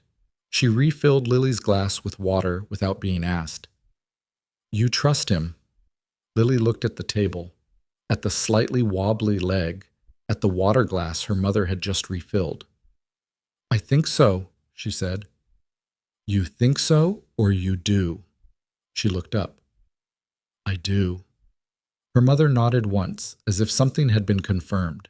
Then go get some sleep. You have to be there at 7. She went to bed at 10:30 and lay awake for a while anyway. Not from fear. She'd examined the fear and found it manageable. More from the particular alertness of a person who knew tomorrow was going to be significant and whose brain was running through every possible version of it with the thoroughness of someone who had survived difficult situations by being prepared for them. At 11:40, her phone buzzed, an email notification. Thomas Ridey. She sat up in bed and read it in the dark. He'd written back in 4 short paragraphs. He confirmed he'd been a witness to the original complaint against Victor Caldwell. He confirmed the complaint had been accurate. He said he'd been pressured to withdraw his cooperation with the investigation.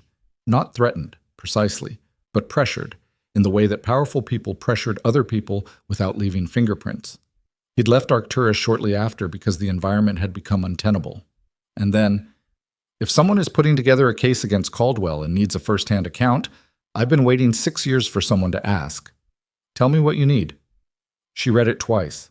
Then she opened her laptop and typed a reply that was professional and careful and contained because the feeling that was moving through her right now was the kind that needed to be handled carefully or it would make her sloppy. She sent it and closed the laptop and lay back down in the dark. Sleep didn't come for another hour. She was back in the office at 6:40 the next morning, 20 minutes ahead of schedule, because she'd given up waiting for the alarm at 5:30. The packet was updated, the Thomas Ridey communication was printed and added to a sealed appendix with a note to Ethan explaining who he was and what his statement meant. She had it on the conference table in the small room adjacent to the boardroom by the time Ethan arrived at 7:03. He looked at the appendix immediately. He read it standing up without saying anything. When he finished, he looked at her. You found a witness, he said. He found us. I just sent an email. Last night. At 11:40 something. A pause. After someone sent you a threatening email, and I told you to take a different route home. I wasn't going to sleep anyway. He stood there for a moment with the paper in his hand, and she couldn't fully read the expression. It was too layered for her current level of caffeine. Then he set the paper down on the table and said, quietly, and with a precision that made it land differently than most things he said, I don't know what I would have done this week without you. She didn't do anything performative with that. She didn't deflect or minimize, which was her usual instinct with compliments. She just looked at him and said, You would have figured it out. Later, with more damage. Maybe. She gathered her own copy of the packet. The meeting starts in 2 hours. Do you want to run through the presentation? Yes. He was still looking at her. Lily. Ethan.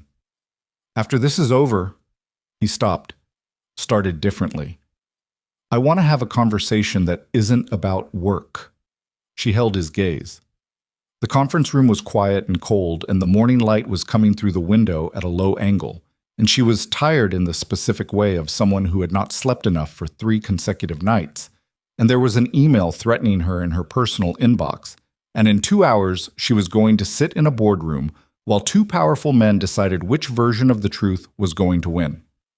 Okay, she said. Okay, he said, and they sat down and ran through the presentation. By 8:30, the 32nd floor was filling up, and the boardroom across the hall from the executive suite was being set up by a member of the facilities team who had no idea what was about to happen in it. Lily watched through the glass wall as chairs were straightened and water glasses arranged, and a projector warmed up at the front of the room. Board members began arriving at 8:40. She knew most of them by name. She'd been managing their communications and logistics for nearly 3 years. There were 9 in total. She watched them greet each other and settle into seats and check their phones with the particular contained energy of people who had read the weekend's coverage and come to this meeting with opinions already formed. Victor Caldwell arrived at 8:51. He walked in looking exactly as he always did, silver-haired, well-tailored, the practiced warmth arriving a half-second ahead of him. He shook hands with 2 board members near the door. He glanced around the room. His eyes landed on Lily, standing near the wall with her copy of the packet. Something shifted in his expression. Microscopic. Gone almost before it was there. The warmth didn't waver. That was the thing about Victor. The warmth was always there, deployed and reliable. But underneath it, for 1/2 second, she saw that he recognized what her presence in that room meant. She met his gaze and held it, and did not look away. He moved to his seat. At 9 o'clock exactly, Ethan walked into the boardroom, and the morning that had been building since a freight elevator stopped between floors on a Friday night in a storm finally arrived at the place it had been moving toward all along. He set his copy of the packet on the table. He looked around at the 9 faces looking back at him. He did not sit down. "Before we begin," he said, and his voice was even and completely controlled and carried the particular quality of a person who had decided exactly what they were going to say and was going to say it without apology. "There's something this board needs to see." He nodded at Lily. She pressed the key on the laptop that put the first slide on the projector screen, and the room shifted, and what happened next was the thing she'd spent 3 sleepless nights building toward. She didn't look at Victor Caldwell's face when the first document appeared on the screen. She looked at the board members, the 9 people who were going to decide what happened next. She watched their eyes move from the screen to Ethan, from Ethan to the screen, and she watched the expressions change as the weight of what they were looking at became clear. That was when she allowed herself, briefly and privately, to exhale. The first slide was the voting record. Not the analysis, not the conclusion, just the raw comparison. 2 columns, side by side. The internal summary on the left, the public record on the right. The discrepancies highlighted in a color that didn't require explanation. Ethan let it sit on the screen for a full 10 seconds without saying anything, because some things were more effective when you gave a room time to understand them without being told what to understand.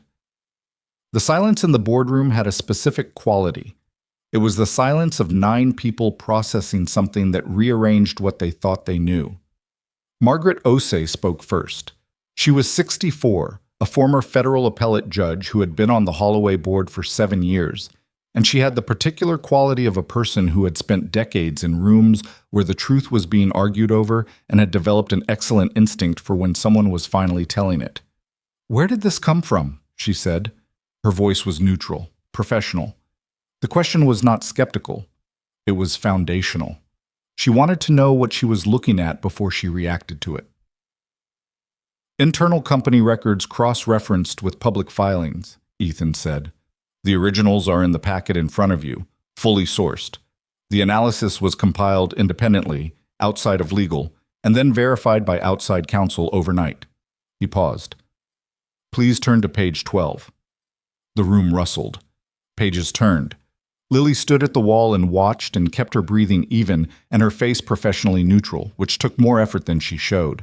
She'd been in the room for 4 minutes, and already the atmosphere had the particular pressure of something that had been building for a long time and was now releasing all at once, like a weather system finally breaking.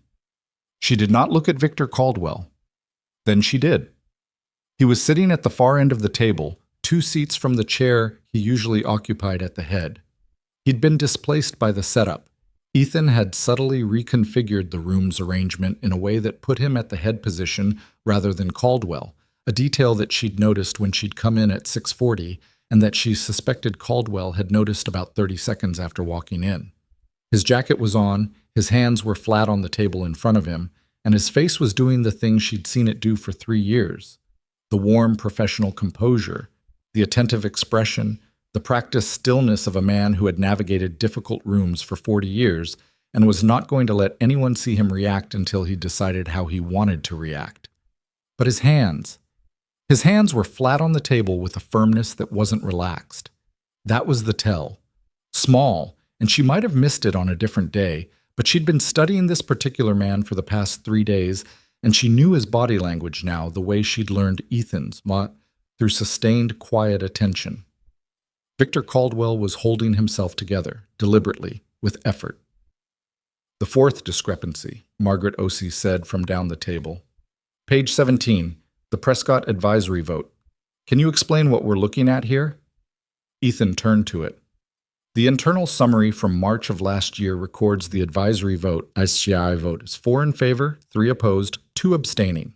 The public record filed with the regulatory body shows 5 in favor, 2 opposed, 2 abstaining. 1 vote was changed. The change shifts the recorded outcome from a plurality to a clear majority. Who had access to both documents? She asked.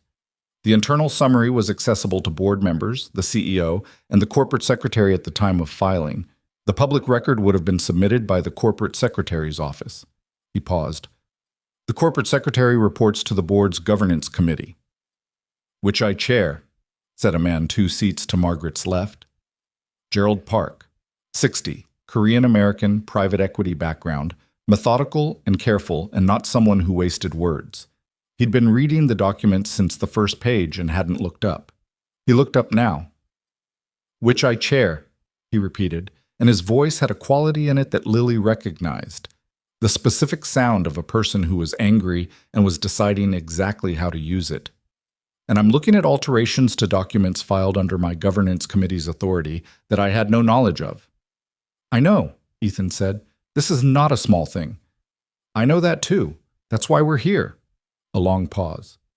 Gerald Park looked at the packet in front of him, then at the screen, then, for the first time since the meeting started, at Victor Caldwell.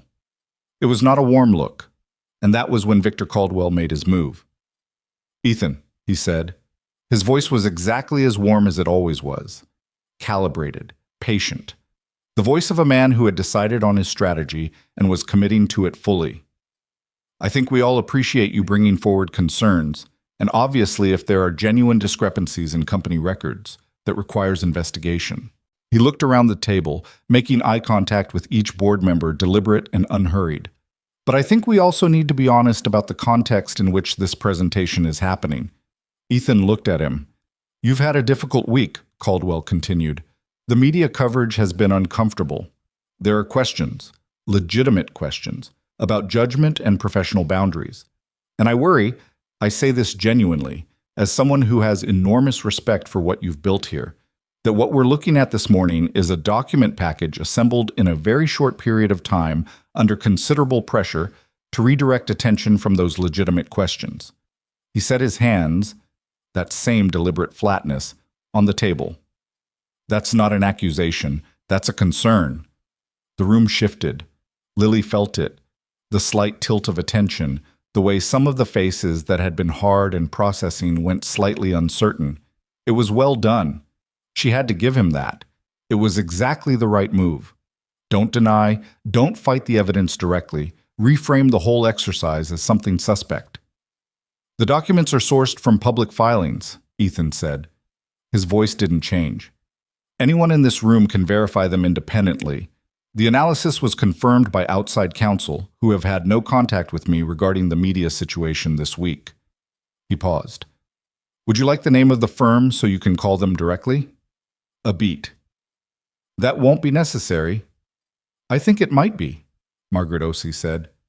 Not unkindly, precisely. Victor, I'd like to hear your response to the specific discrepancies, not to the context or the framing, to the 4 documented alterations in the voting record. Caldwell looked at her. Something moved in his expression. The composure held, but there was a quality to the hold now, a tightness. Margaret, I think before we go further down this road, the Kessler vote, she said. October of last year. The internal record shows 6-3 against. The public record shows 7-2 against. 1 vote was changed. She put her hand flat on the table. Was your vote changed? The room was very still. I'm not going to respond to a document I've had 30 minutes to review, Caldwell said, without my own counsel present.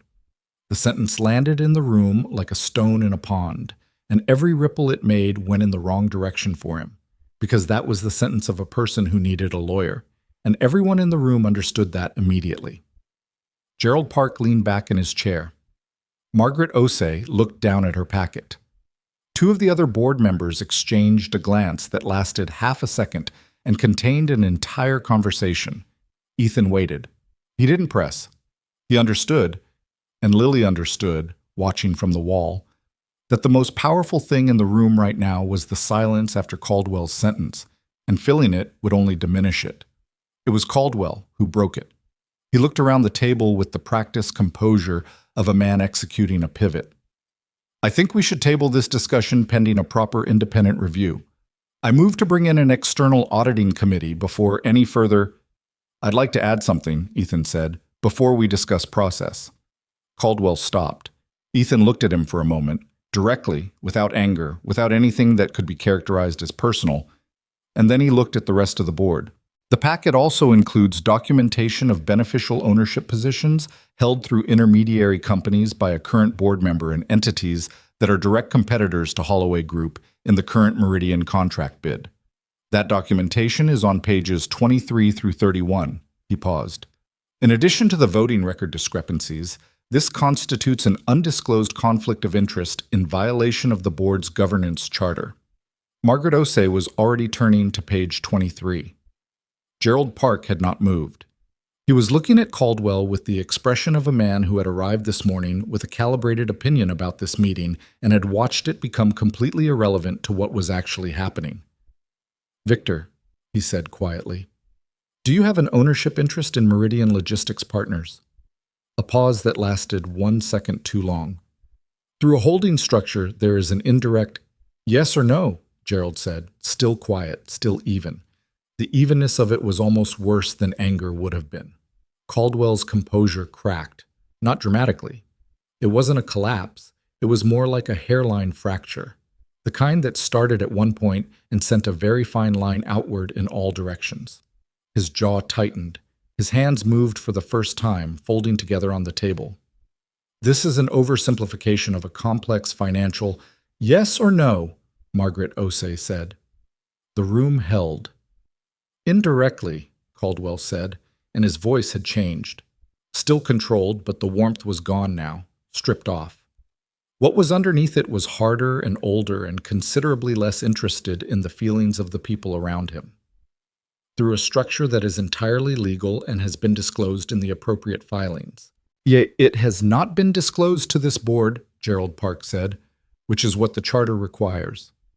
The next 40 minutes were not comfortable for anyone in the room. They were least comfortable for Victor Caldwell, but they were not easy for anyone else either, because what happened when something like this broke open was not clean. It was messy and uncertain, and required every person in the room to reckon with the fact that they had been sitting on a board alongside someone who had been doing this for years, while they ran agenda items and debated projections and believed they understood what was happening around them. Lily stood at the wall and did not sit down. She answered 2 questions directed at her, both from Margaret Osei, both precise, both about sourcing methodology for specific documents, and she answered them clearly and without elaboration and watched the former judge absorb the information the way she absorbed everything, completely, without visible reaction, and then filed it somewhere it would be useful. Caldwell tried 3 more redirections. Each one was a version of the same argument. The documentation was assembled under duress, the timing was suspicious, the relationship between Ethan and the woman who compiled the evidence was itself a conflict of interest that undermined everything presented here. Each time he hit a wall. The wall was the documents themselves, publicly sourced, independently verified, sitting in front of 9 people who could read. After his 3rd attempt, Margaret Osei said, without looking up from her packet, Victor, I've been on this board for 7 years, and I have never once questioned your judgment. She looked up. I'm questioning it now. I'm also questioning considerably more than that. I'd suggest you stop talking and let us discuss process. Caldwell was quiet after that. The vote to suspend Caldwell from board activities pending an independent investigation took 11 minutes to organize and 4 minutes to conduct. It passed 7-1. The one dissenting vote came from a board member named Franklin Reese, who had been on the board for 2 years and appeared genuinely uncertain about what was happening rather than actively opposed, which was its own kind of information. Caldwell himself did not vote. He sat at his end of the table with his hands folded and his face arranged into something that was no longer warmth and not quite anything else, and waited for it to be over. When the vote was recorded, he stood up. He picked up his jacket from the back of his chair. He looked at Ethan, not with anger, which Lily had expected, with something stranger and colder. "You've made an enemy today," he said, conversationally, as if he were commenting on the weather. "I had one already," Ethan said. "I just didn't know it." Caldwell left the room without looking at anyone else. The door closed. For about 10 seconds, the room was completely quiet. The kind of quiet that followed something significant, where no one was quite ready to be the first person to speak, because speaking meant acknowledging that it had actually happened. Then Margaret Osei said, "Ethan, I owe you an apology on behalf of this board's oversight process. This should have been caught earlier." "It was well concealed," Ethan said. His voice was tired now. The energy that had carried him through the presentation was still there, but it had a different quality. The adrenaline burning off, the weight of what had actually just occurred settling in. "That's not sufficient," she said. "I'll be leading the independent review personally. I want outside auditors, and I want the regulatory complaint from 6 years ago included in scope." She looked up from her notes. "Your EA, Miss Bennett, the reedy contact and the beneficial ownership analysis, that was her work." "Yes." Margaret looked at Lily directly. She had the kind of eyes that took your measure quickly and didn't require much time to complete the process. "Thank you," she said. "You did careful work." "I did thorough work," Lily said, and then wondered if that sounded wrong. "Thank you." Something close to a smile crossed Margaret's face. She looked back at Ethan. "We have a great deal to clean up. Let's start." They were in that room until 12:40. By the time it was over, the outline of the independent investigation had been established, the communication plan for the regulatory bodies was drafted, and the framework for unwinding Caldwell's influence on 4 years of board decisions was in progress. It was the beginning of what would clearly be a long process, not the end of anything, and everyone in the room understood that. But beginnings were what they had, and they were more than they'd walked in with. Lily's feet hurt. She'd been standing for the better part of 4 hours. When the last board member filed out, she gathered her copies of the documents and her laptop and started for the door. She was thinking about the sandwich she was going to get from the place on 53rd that did the turkey and avocado, because she hadn't eaten since the granola bar at 6 a.m., and her body was starting to register a formal complaint. "Lily." She turned. Ethan was still at the head of the table. The room was empty now except for the two of them and the remains of what had just happened. Water glasses, printed packets, a whiteboard someone had used to diagram the investigation timeline. He looked, she thought, like a person who had just set down something very heavy and wasn't quite sure yet what to do with his hands. That was... He stopped, looked at the table, started again. "You should know that what you did this week, what you spent 3 days building, is the reason this morning went the way it went." "I know," she said, not immodestly, just accurately the way she'd said it before. "I'm not done." He looked up. "I've been thinking about what to say since this morning started, which is not usually a problem I have, and I'm finding it..." He made a small sound of frustration with himself. "I need you to understand that this isn't about the investigation. This isn't about Caldwell or the documents or Meridian." He paused. "What I said Tuesday evening, about wanting a conversation that wasn't about work." She stood at the door with her laptop and her documents and looked at him across the empty boardroom. "I meant it," he said. "I know you did," she said. "I don't know how to do this," he said, with a directness that was almost startling. "I've been alone for 4 years. I've been functional. I've been a good father, I think, and a competent executive, and I have managed to keep every single part of my life in its correct compartment, and I was fine with that. I had decided I was fine with that." He looked at her steadily. "And then 7 hours in a freight elevator." "7 hours," she said. "I'm not saying that's where it started. I think..." He stopped. I think I noticed you long before that. I just didn't let myself. He pressed his hand to the back of a chair. I was managing it, the way I managed everything. She walked back into the room. Not all the way. She stopped a few feet from the end of the table and put her documents down and looked at him. I noticed you too, she said. In case that wasn't clear. It was not clear. I'm good at not making things clear when it serves me. He looked at her. Something in his face relaxed. Not all the way, not completely, because she was starting to understand that all the way wasn't something that happened for him easily or quickly, and that was fine. What do we do with this? He asked. I don't know exactly, she said. I know that there are about 15 complications I can list from here. She paused. Professional ones. I work for you. He stopped. I'm aware that's a complication. And I know you have a daughter, and that's not a small thing to navigate. No, he said. It's not. And I know neither of us is. She searched for the right word. Easy. You're closed off in ways that took a freight elevator and a crisis to crack open. And She thought about the granola bars and the manuscript and the 6 weeks of untouched chapters and the habit of not needing things. I'm not easy either. He looked at her with a steadiness that she was beginning to recognize as his version of openness.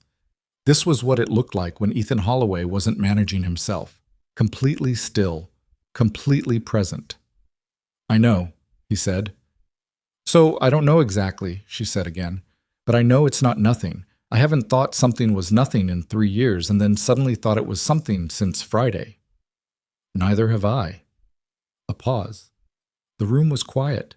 Outside the windows, the city was doing its midday thing, noise and light, and the ordinary, beautiful chaos of 12 million people going about their business, completely unaware that 2 people in a conference room on the 32nd floor were trying to figure out something that had no instruction manual. Can I take you to dinner? He asked. She blinked. Tonight? I was thinking not tonight. I was thinking when things are less. When the investigation isn't 3 days old and the board isn't actively restructuring and I'm not going to spend the meal distracted by logistics. She thought about that. That's practical. I'm a practical person. You're a complicated person who presents as practical. Something moved in his face. That's accurate. So am I, she said. I know. He said it the way he'd said things in the elevator, like he'd been thinking it for longer than the conversation had been happening. Dinner, when things settle, somewhere without any of this around it. Okay, she said. She picked up her documents. At the door, she stopped and turned back once more because she seemed to have developed a habit of that. Ethan, for what it's worth, I think you've been a good father for 4 years in circumstances that would have broken most people. I don't think that's a small thing either. He looked at her. She'd caught him off guard. She could tell by the way his face didn't have a response ready. Go eat something, she said. You've been awake since 5. She went to her desk. She called Greta and told her she owed her the best lunch in Manhattan. She called her mother and said, briefly and without detail, that it had gone well. And then she sat at her computer and started processing the fallout. The emails that had accumulated during the 4-hour meeting, the calendar items that needed adjustment, the communications that would need drafting for the regulatory process ahead. She was 20 minutes into it when Ethan appeared at her desk. He set a paper bag on the corner of it. From the sandwich place on 53rd, turkey and avocado. She looked at it. She looked at him. You mentioned it once, he said. That it was your usual. She didn't remember telling him that. She must have said it in passing, months ago, the kind of thing people said without thinking, the kind of thing you forgot immediately unless you were paying attention. He'd been paying attention. He just hadn't said anything. Thank you, she said. He went back into his office and closed the door. She ate the sandwich at her desk and continued working. And there was a quality to the afternoon that she didn't have a precise word for. Not light, because the situation was genuinely complicated, and the work ahead was significant, and nothing was resolved in any final sense. More like the particular feeling of a day that had done what it was supposed to do. The investigation moved quickly in the weeks that followed, the way investigations did when the documentation was solid and the regulatory bodies had enough to work with.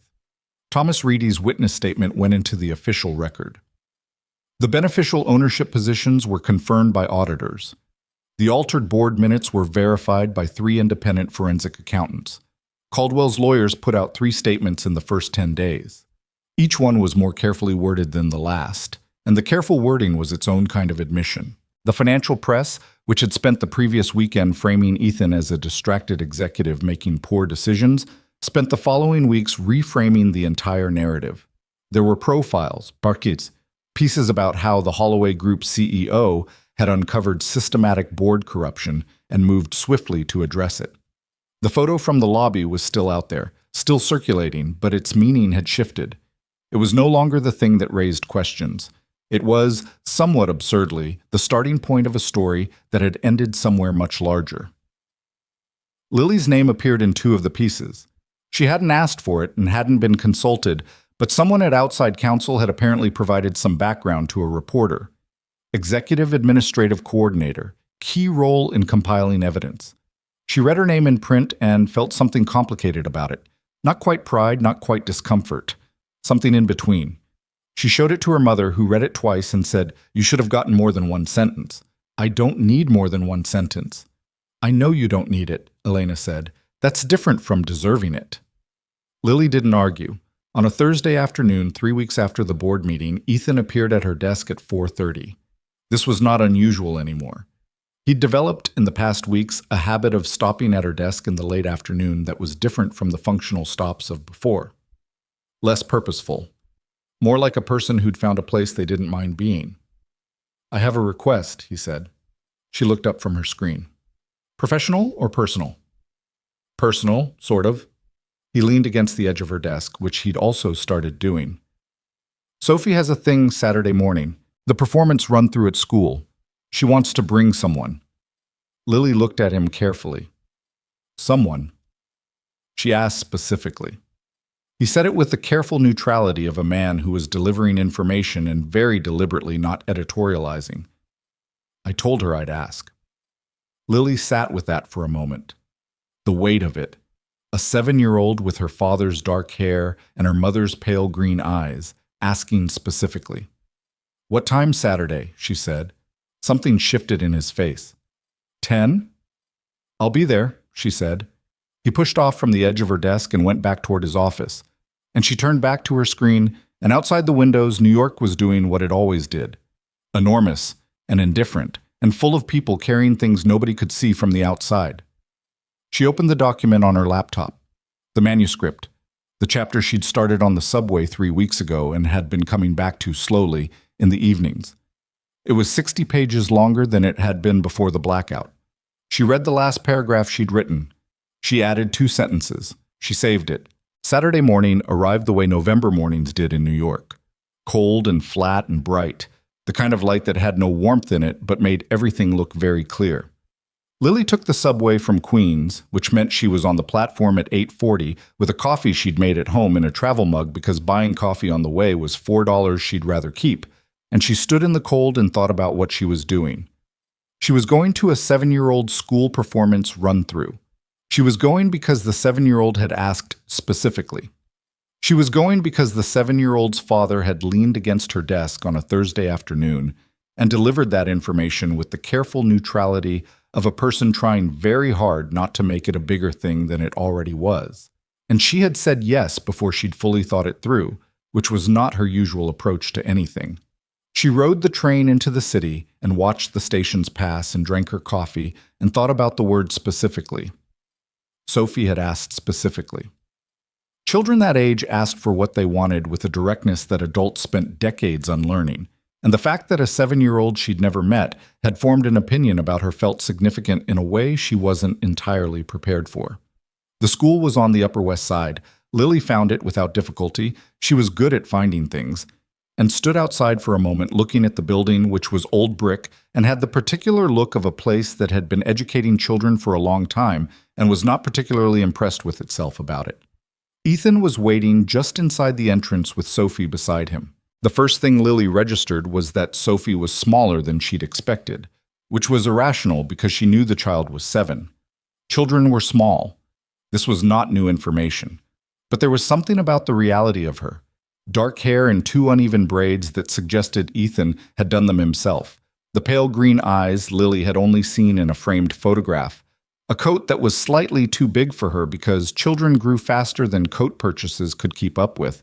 That made the photograph feel very far away. Sophie looked at Lily with the frank assessment of a child who had not yet learned to disguise her curiosity. She looked at her the way children looked at things they were trying to understand, thoroughly, without self-consciousness, without any of the social machinery that adults use to make the process less obvious. "You're Lily," she said. Not a question. "I am," Lily said. "You're Sophie. Dad said you work with him." "I do." Sophie considered this. "He smiles more on days when he comes home and says it was a good day at work." She said it with the tone of someone presenting evidence. "I thought maybe it was because of you." Behind Sophie, Ethan closed his eyes briefly. Lily kept her face entirely neutral. "That's very observant," she said. "I'm observant," Sophie confirmed. "Dad says it too." She seemed satisfied with the confirmation and turned to go inside, apparently done with the introduction, as if she'd gathered the information she needed and could proceed. "The run-through starts in 10 minutes, she called back over her shoulder. "We should go in." Lily looked at Ethan. He was looking at his daughter with an expression that mixed mortification with something else. Something that was trying very hard not to be amusement and was losing. "She's 7, he said. "She has no filter." "I noticed," Lily said. "I liked it." They went inside. The run-through lasted an hour and 15 minutes, and Sophie had the second act lead, which meant she was on stage for about 20 minutes of it in a costume that involved a lot of silver fabric and a cardboard crown that sat at a slight angle because it was too big for her head. She performed with the complete unself-conscious commitment that children brought to performance. No second-guessing, no awareness of the audience, just the full investment of a person who had decided this was the thing she was doing right now. Lily sat next to Ethan in the third row of folding chairs and watched. She noticed, without making it obvious that she was noticing, the way he watched Sophie. It was different from every other expression she'd cataloged on his face over the past 3+ years, stripped of all the management and control and professional distance. Just a man watching his daughter pretend to be a queen in a too big cardboard crown, and the love in it was so unguarded that it almost felt intrusive to observe. Almost. She watched anyway. At one point, Sophie delivered a line with unexpected force, something about being brave in spite of fear, which was apparently the climactic speech of the second act. And the small audience of parents and teachers made a sound of appreciation, and Sophie broke character for exactly 1 second to look directly at her father with an expression that said, "Did you see that?" And Ethan, who did not smile easily or often or without cause, smiled, wide and real and completely undefended. Lily looked away because it felt like the right thing to do. After the run-through, Sophie found them in the hallway with the crown still on, tilted further to one side than before. She was accompanied by 2 other children who were introduced as Maya and Jacob, and who assessed Lily with less directness than Sophie had, but equal thoroughness. "Are you coming to the real one?" Sophie asked. "The November 14th performance?" "Yes." Lily glanced at Ethan, who was doing his careful neutrality thing again. She looked back at Sophie. "If your dad has room in the schedule." "He does," Sophie said immediately. "I already checked." She looked up at Ethan. "Can we get hot chocolate? Maya's mom said there's a place 2 blocks over." "Did she?" "She said it's good." "She might be right," Ethan said with the tone of a parent who had learned not to argue with the specific logic of a 7-year-old in a good mood. He looked at Lily. "If you have time." She had time. She'd left the entire morning open, which she wasn't going to admit, but she had. They got hot chocolate 2 blocks over, at a place that was small and warm and slightly crowded with weekend families, and they sat at a table near the window with Sophie between them, which was not a configuration Lily had anticipated when she'd woken up that morning. Sophie had removed the crown, but was holding it in her lap with the possessiveness of something important. She asked Lily 3 questions about her job, 2 questions about queens, and 1 question about whether Lily had any pets. "No pets," Lily said. "My apartment doesn't allow them." "That's sad," Sophie said. "I have a plant." Sophie considered this. "What kind?" "A pothos, It's very hard to kill. Is it alive? Currently, yes. Sophie nodded with the gravity of someone who appreciated perseverance in a plant. Then she said with no transition and no apparent awareness that she was changing the subject, "My mom had a plant too. Dad says she could grow anything." The table went quiet. Ethan was looking at his hot chocolate. His jaw was set in the way it did when he was managing something, but he didn't stop her or redirect, which Lily understood was its own kind of decision, letting Sophie say what she needed to say without flinching from it. "She sounds like she was good at it," Lily said, keeping her voice steady and her tone the same as it had been. Not softer, not more careful. The same. Because she'd learned from years of watching people talk around hard things that hard things didn't need a different voice. They just needed someone willing to stay in the sentence. "Dad says she was good at a lot of things." Sophie was looking at the crown in her lap, turning it slightly. "I don't remember her very much. I was little. But Dad talks about her sometimes, so I know things." "That's good," Lily said. "Knowing things about people matters." Sophie looked up. "Do you know things about your dad?" A pause. "My dad left when I was pretty young. I know some things. Not as many as I'd like." Sophie absorbed this with the seriousness of a child processing information that didn't fit neatly into existing categories. "Is that hard?" "Sometimes," Lily said. "Not as much as it used to be." Sophie nodded slowly, and then, with the complete unpredictability of a 7-year-old, she picked up her hot chocolate and said, "Mine is the best. Want to try it?" Lily tried it. It was, in fact, excellent. Ethan was watching her from across the table with an expression she couldn't fully translate but recognized as one she'd been seeing more of in the past 3 weeks. The look of a person who was updating something, internally, quietly, about a situation they thought they understood. They walked back to the school for Sophie to pick up her things, and then Ethan walked Lily to the corner where she'd catch her subway. Sophie was ahead of them, walking the top of a low brick wall with her arms out like a balance beam, completely absorbed in this project and not paying them any attention. "She likes you," Ethan said. "She's easy to like in return," Lily said. "She doesn't take to everyone. Since Claire died, she's been careful with new people. The therapist says it's normal, healthy, actually, but it means she doesn't warm up quickly." He paused, watching Sophie make it to the end of the wall and hop off with total satisfaction. "She warmed up to you?" Lily watched Sophie, too. The too big coat, the uneven braids, the cardboard crown tucked under her arm like a briefcase. "She asked me if I know things about my father." "I heard." I told her the truth. "I know." He was quiet for a moment. "Sophie asked me last week if you were coming to the run-through because you wanted to or because I asked you to." Lily looked at him. "What did you tell her?" "I told her both could be true." "That's accurate." She seemed satisfied with that. A pause. The city moved around them, strollers and dog walkers and 2 teenagers on bikes who needed to be more careful on the sidewalk. Sophie had found a pigeon to observe from a respectful distance and was watching it with the same complete focus she'd given everything else this morning. "Ethan," Lily said. "Yes." "You said you wanted to have dinner when things settled." "I did?" "Things have settled somewhat." He looked at her. "Somewhat." "I'm not saying the investigation is resolved. I'm not saying everything is clean, but we've been—" She searched for the right framing. "We've been in a holding pattern, professionally, where neither of us has said anything beyond what we already said in the boardroom, and I think that's been practical and appropriate given the circumstances, but I'm starting to find it—" She stopped. "Frustrating?" he offered. "I was going to say insufficient," she said. Something moved in his face. "So was I," he said. So, he paused. "Thursday. There's a restaurant in the West Village I've been to once, 2 years ago. I thought about taking you there, and then thought it might be too—" He stopped. "I don't want to make this into a production. I just want to have dinner with you without this building around it." "Thursday," she said. "That works?" Sophie appeared at Ethan's elbow. She'd completed her pigeon observation and rejoined them with the matter-of-fact energy of someone who had finished one task and was ready for the next. She looked between them with those pale green eyes. Are you coming to the real performance? She asked Lily. November 14th, Lily said. I'll be there. Sophie looked satisfied.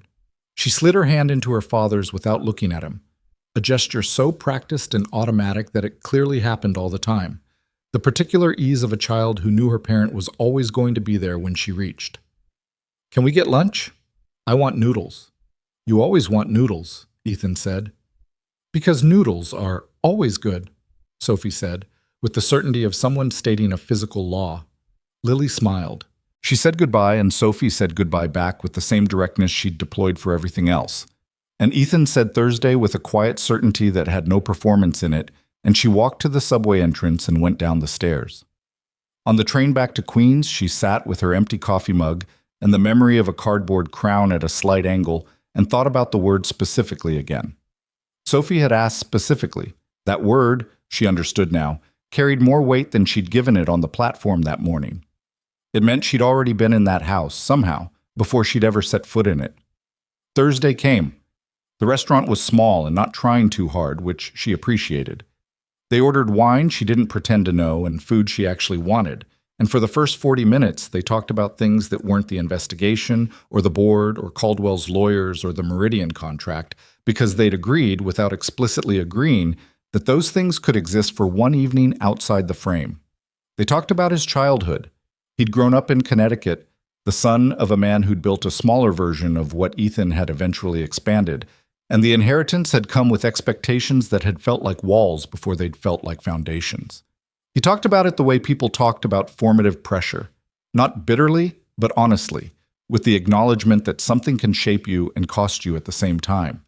She talked about the book, the real version of it again, but further along than the version she'd described in the elevator, 60 pages further, technically, plus the chapter she'd been unlocking in pieces since October. She told him about the opening section, which was about her grandmother's kitchen and the specific smell of a particular cleaning product that her grandmother used and that Lily couldn't smell without being immediately transported. She told him that the hardest part of writing about people you knew was that you loved them, and that love kept trying to protect them from your honest observation. And how do you get past that? He asked. I try to remember that honest observation is also a form of love, she said. That seeing someone clearly, all of it, not just the parts that are easy, is actually more respectful than protecting them from the truth of themselves. He looked at her across the table. Is that something you believe generally? Yes. She paused. It's something I'm still practicing. At what? Letting people see me clearly, she said. I'm good at seeing. I'm less good at being seen. He held her gaze. I've noticed. I know you have. Is this? He gestured slightly at the table, at the space between them. Is this helping? She thought about it honestly. Yes, she said. It's uncomfortable, and yes. He almost smiled. That's encouraging somehow. I think discomfort and significance tend to overlap, she said. If something doesn't cost you anything, it's probably not important enough to keep. He was quiet for a moment. His wine glass was half empty, and he turned it slightly on the table, a small movement she'd come to recognize as him thinking. I want to say something, he said, and I want to say it correctly, which means I've been trying to find the right version of it for about 2 weeks. She waited.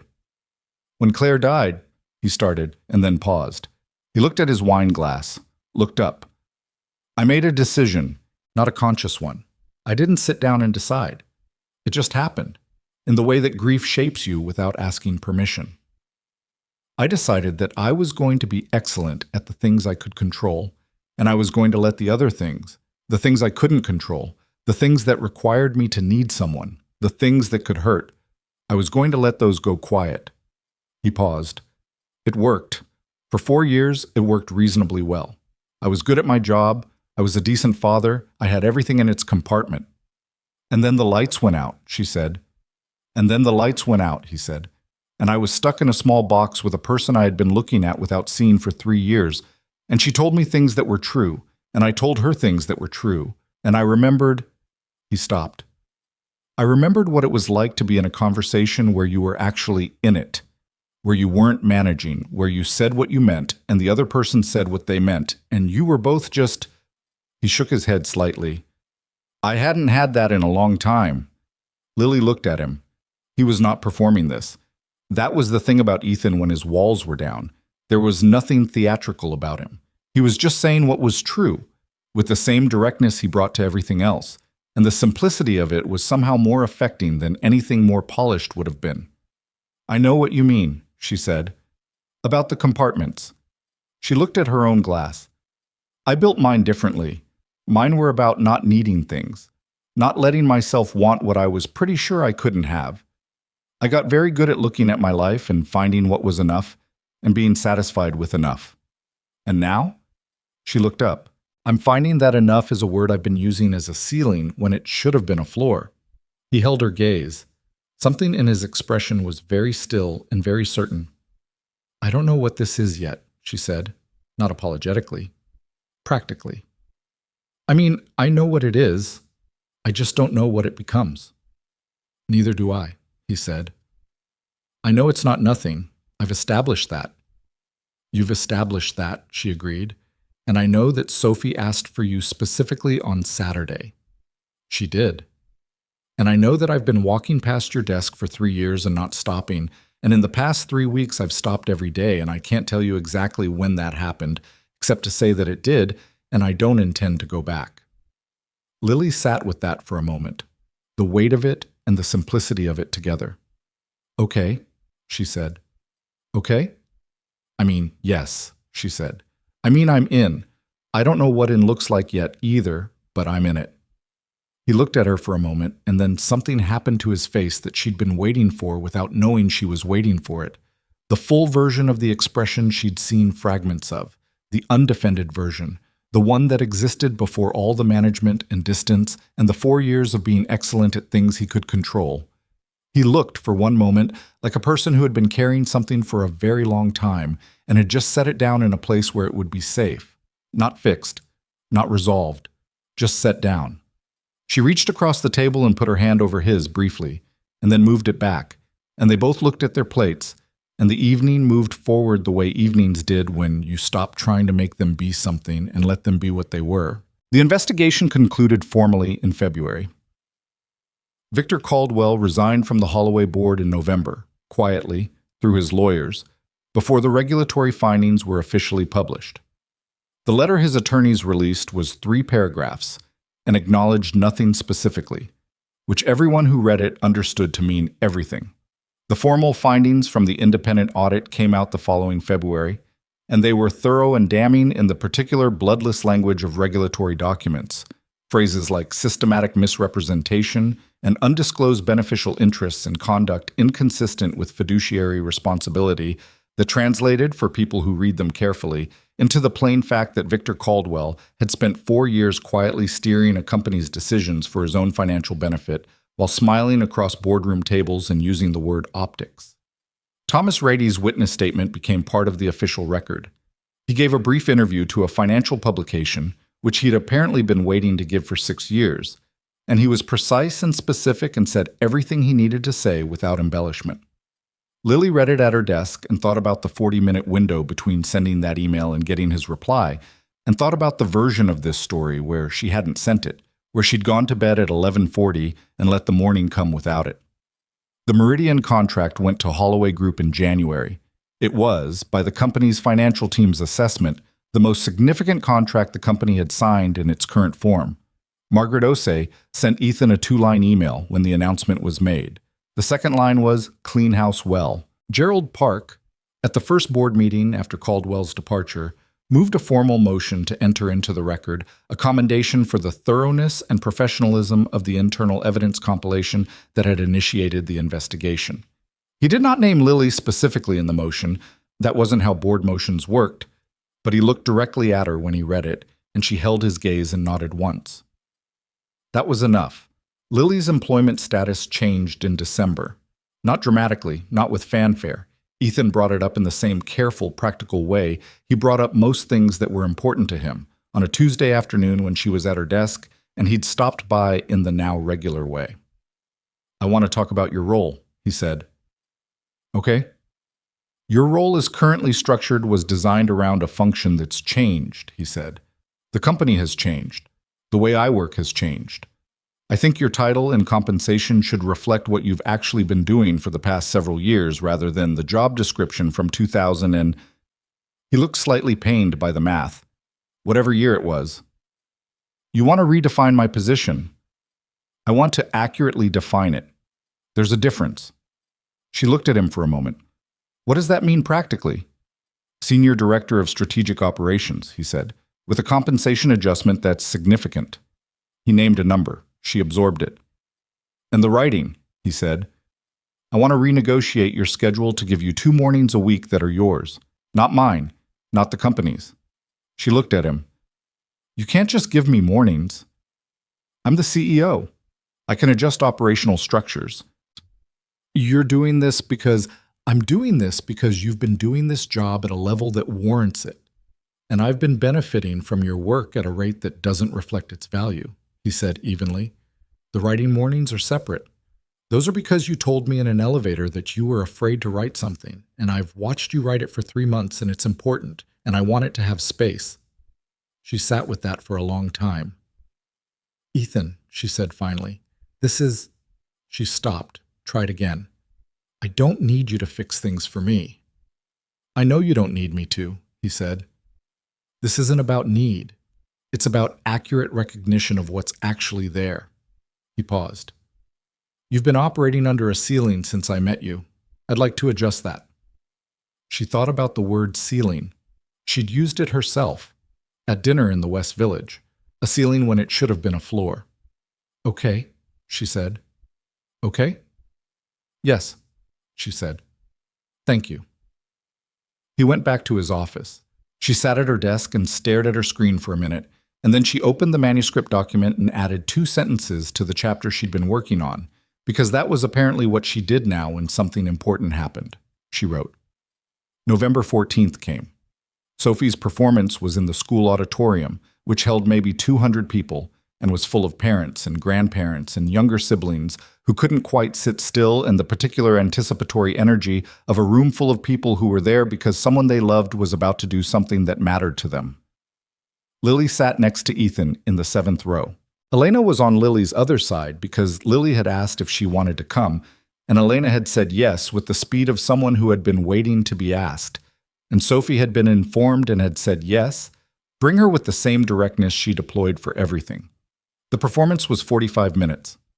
Sophie's second act speech, the one about being brave in spite of fear, landed exactly as it had in the run-through, except louder and more certain, because she'd had 3 weeks to live with it, and she'd made it hers. The cardboard crown sat at the same slight angle. It had been repaired at some point. Lily could see where tape had been applied. And it didn't sit any straighter for the repair, but it stayed on, which was what mattered. When Sophie delivered the last line of her speech, she looked directly at the 7th row. Not at Ethan, at Lily. Lily wasn't expecting it. She had no time to prepare an expression or manage her reaction, which was probably the point, and her face did the thing that faces did when you were ambushed by something that went directly to the part of you that didn't have armor. She smiled, full and real and completely undefended. Sophie broke into a matching grin, just for a second, just for that moment, and then turned back to her scene with the professional commitment of a 7-year-old who had lines to deliver. Beside her, Ethan was very still. After the performance in the school hallway with students and parents moving around them in the particular chaos of a large group departure, Sophie found Lily first. She was still in costume, crown and all, holding a paper flower that another child had given her. "Did you see the speech?" she asked. "I did," Lily said. "You were excellent." "I was brave," Sophie said, with the certainty of someone reporting a fact. "You were brave," Lily agreed. Sophie looked at her with those pale green eyes. "Are you coming to Christmas?" she said. Lily blinked. Behind Sophie, Ethan made a face that was equal parts alarmed and resigned. "Sophie," he said. "I'm just asking," Sophie said without looking at him. She was still looking at Lily. "We do a thing at the house. Dad makes pancakes. They're getting better." "They're edible," Ethan said to Lily. "That's the accurate claim." "They're getting better," Sophie repeated firmly. She held out the paper flower to Lily. "You can have this." Lily took it. It was slightly crumpled at one petal and had been colored with a yellow marker that had gone past the lines. It was exactly what it was. A 7-year-old's paper flower, given with the complete and uncomplicated generosity of someone who had decided she liked you and wanted you to know. "Thank you," Lily said. "So, are you coming?" Lily looked at the flower. She looked at Sophie. She looked up at Ethan, who was watching her with the expression she'd come to know as his version of hope. Careful, restrained, but present underneath the restraint, like something unwilling to go all the way quiet. "Yes," she said. "I'm coming."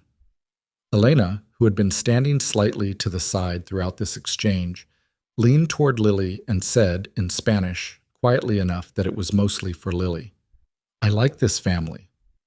Lily looked at her mother. "I know," she said. What happened after that happened slowly, the way real things did. Not in a single moment, not in a dramatic declaration, but in accumulation.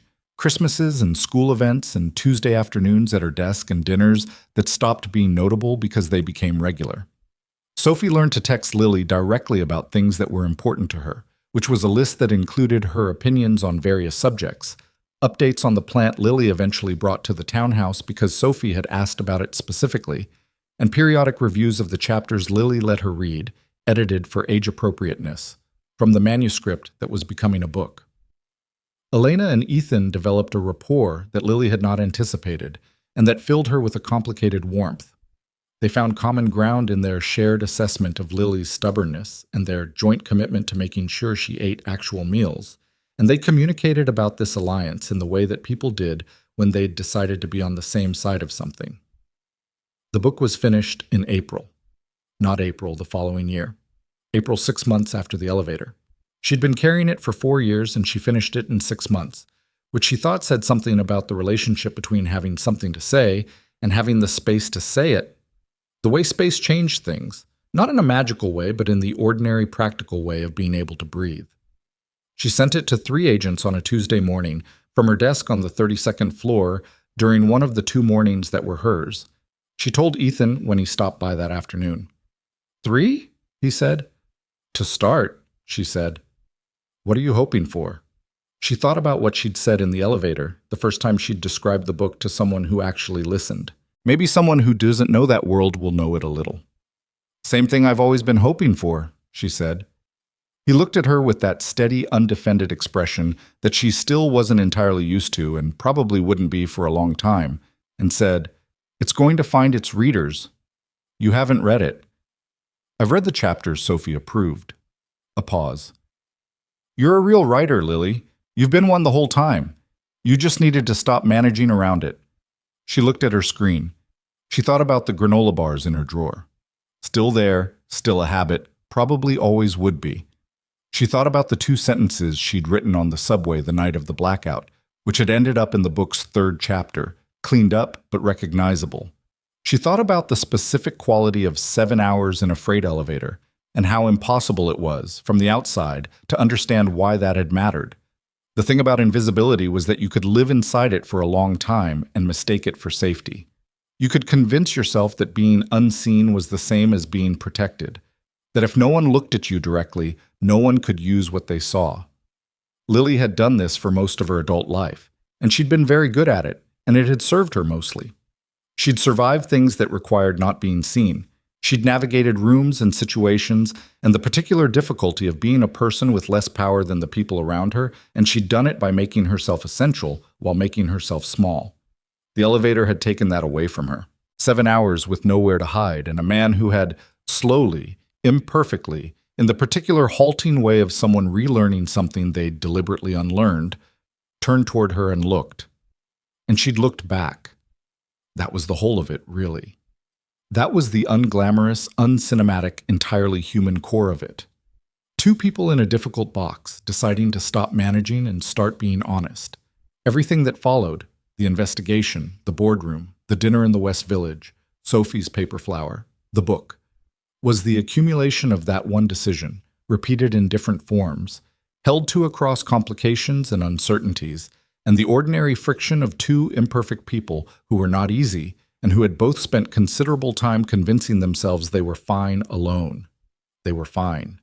They were also better together. Both things were true, and learning to hold both without letting one erase the other was the work of it, the ongoing daily work of it.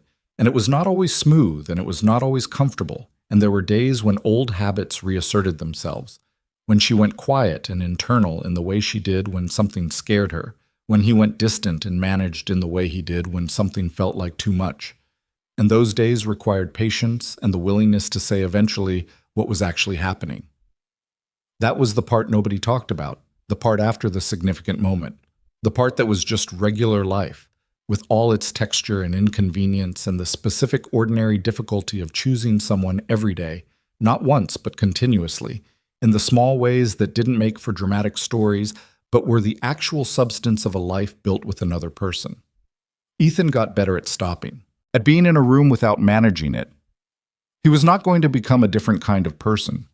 He was always going to be fundamentally contained, fundamentally private, fundamentally more comfortable with structure than without it. But within that, something had loosened. Sophie noticed it before Lily did, because Sophie noticed everything, and she said one evening at dinner, with her characteristic absence of filter, "Dad talks more now." "Is that good?" Ethan asked. Sophie considered. "It's different," she said. "I like it." Lily liked it too. She didn't say that. She didn't need to. He knew. The book sold that fall. Not immediately. There were rejections first, 2 of them, from agents who said kind things about the writing and honest things about the market. And she absorbed the rejections the way she absorbed most difficult things, by sitting with them briefly, letting them be what they were, and then putting them somewhere useful and continuing. The 3rd agent signed her in August, and the sale came in October, and she was at her kitchen table in Queens when she got the call, and her mother was in the other room with the television too loud.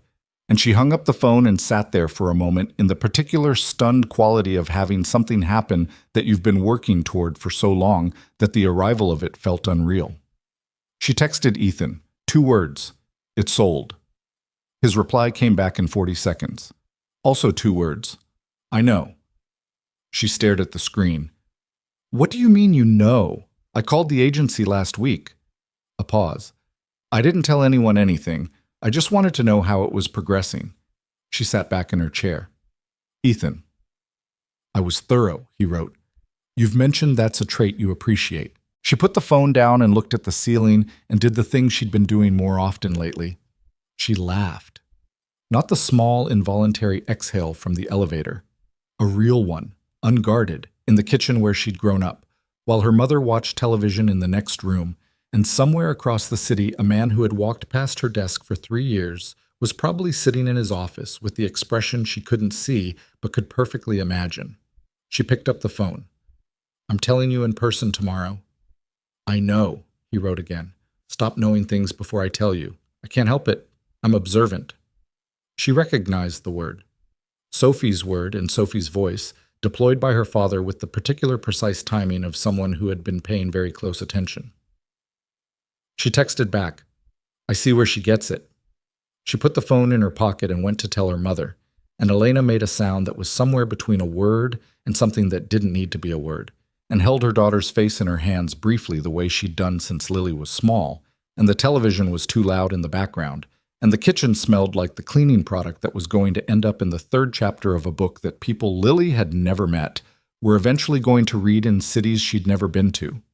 She thought about what she'd said in the elevator. Maybe someone who doesn't know that world will know it a little, and maybe someone who does know it will feel a little less like it's invisible. That was still what she wanted. It was what she'd always wanted. And for the first time in her life, it wasn't enough to want it.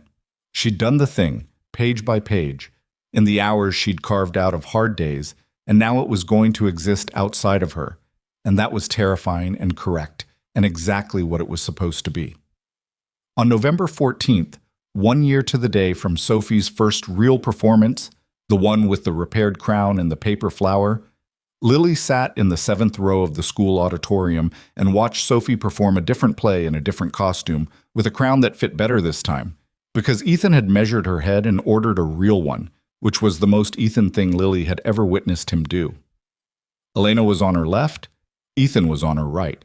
His hand was in hers, the way it had been increasingly often over the past year. Not dramatically, not as a statement, just as the ordinary physical fact of two people who had decided they didn't need to manage the distance between them anymore. Sophie delivered her climactic speech. She looked directly at the seventh row.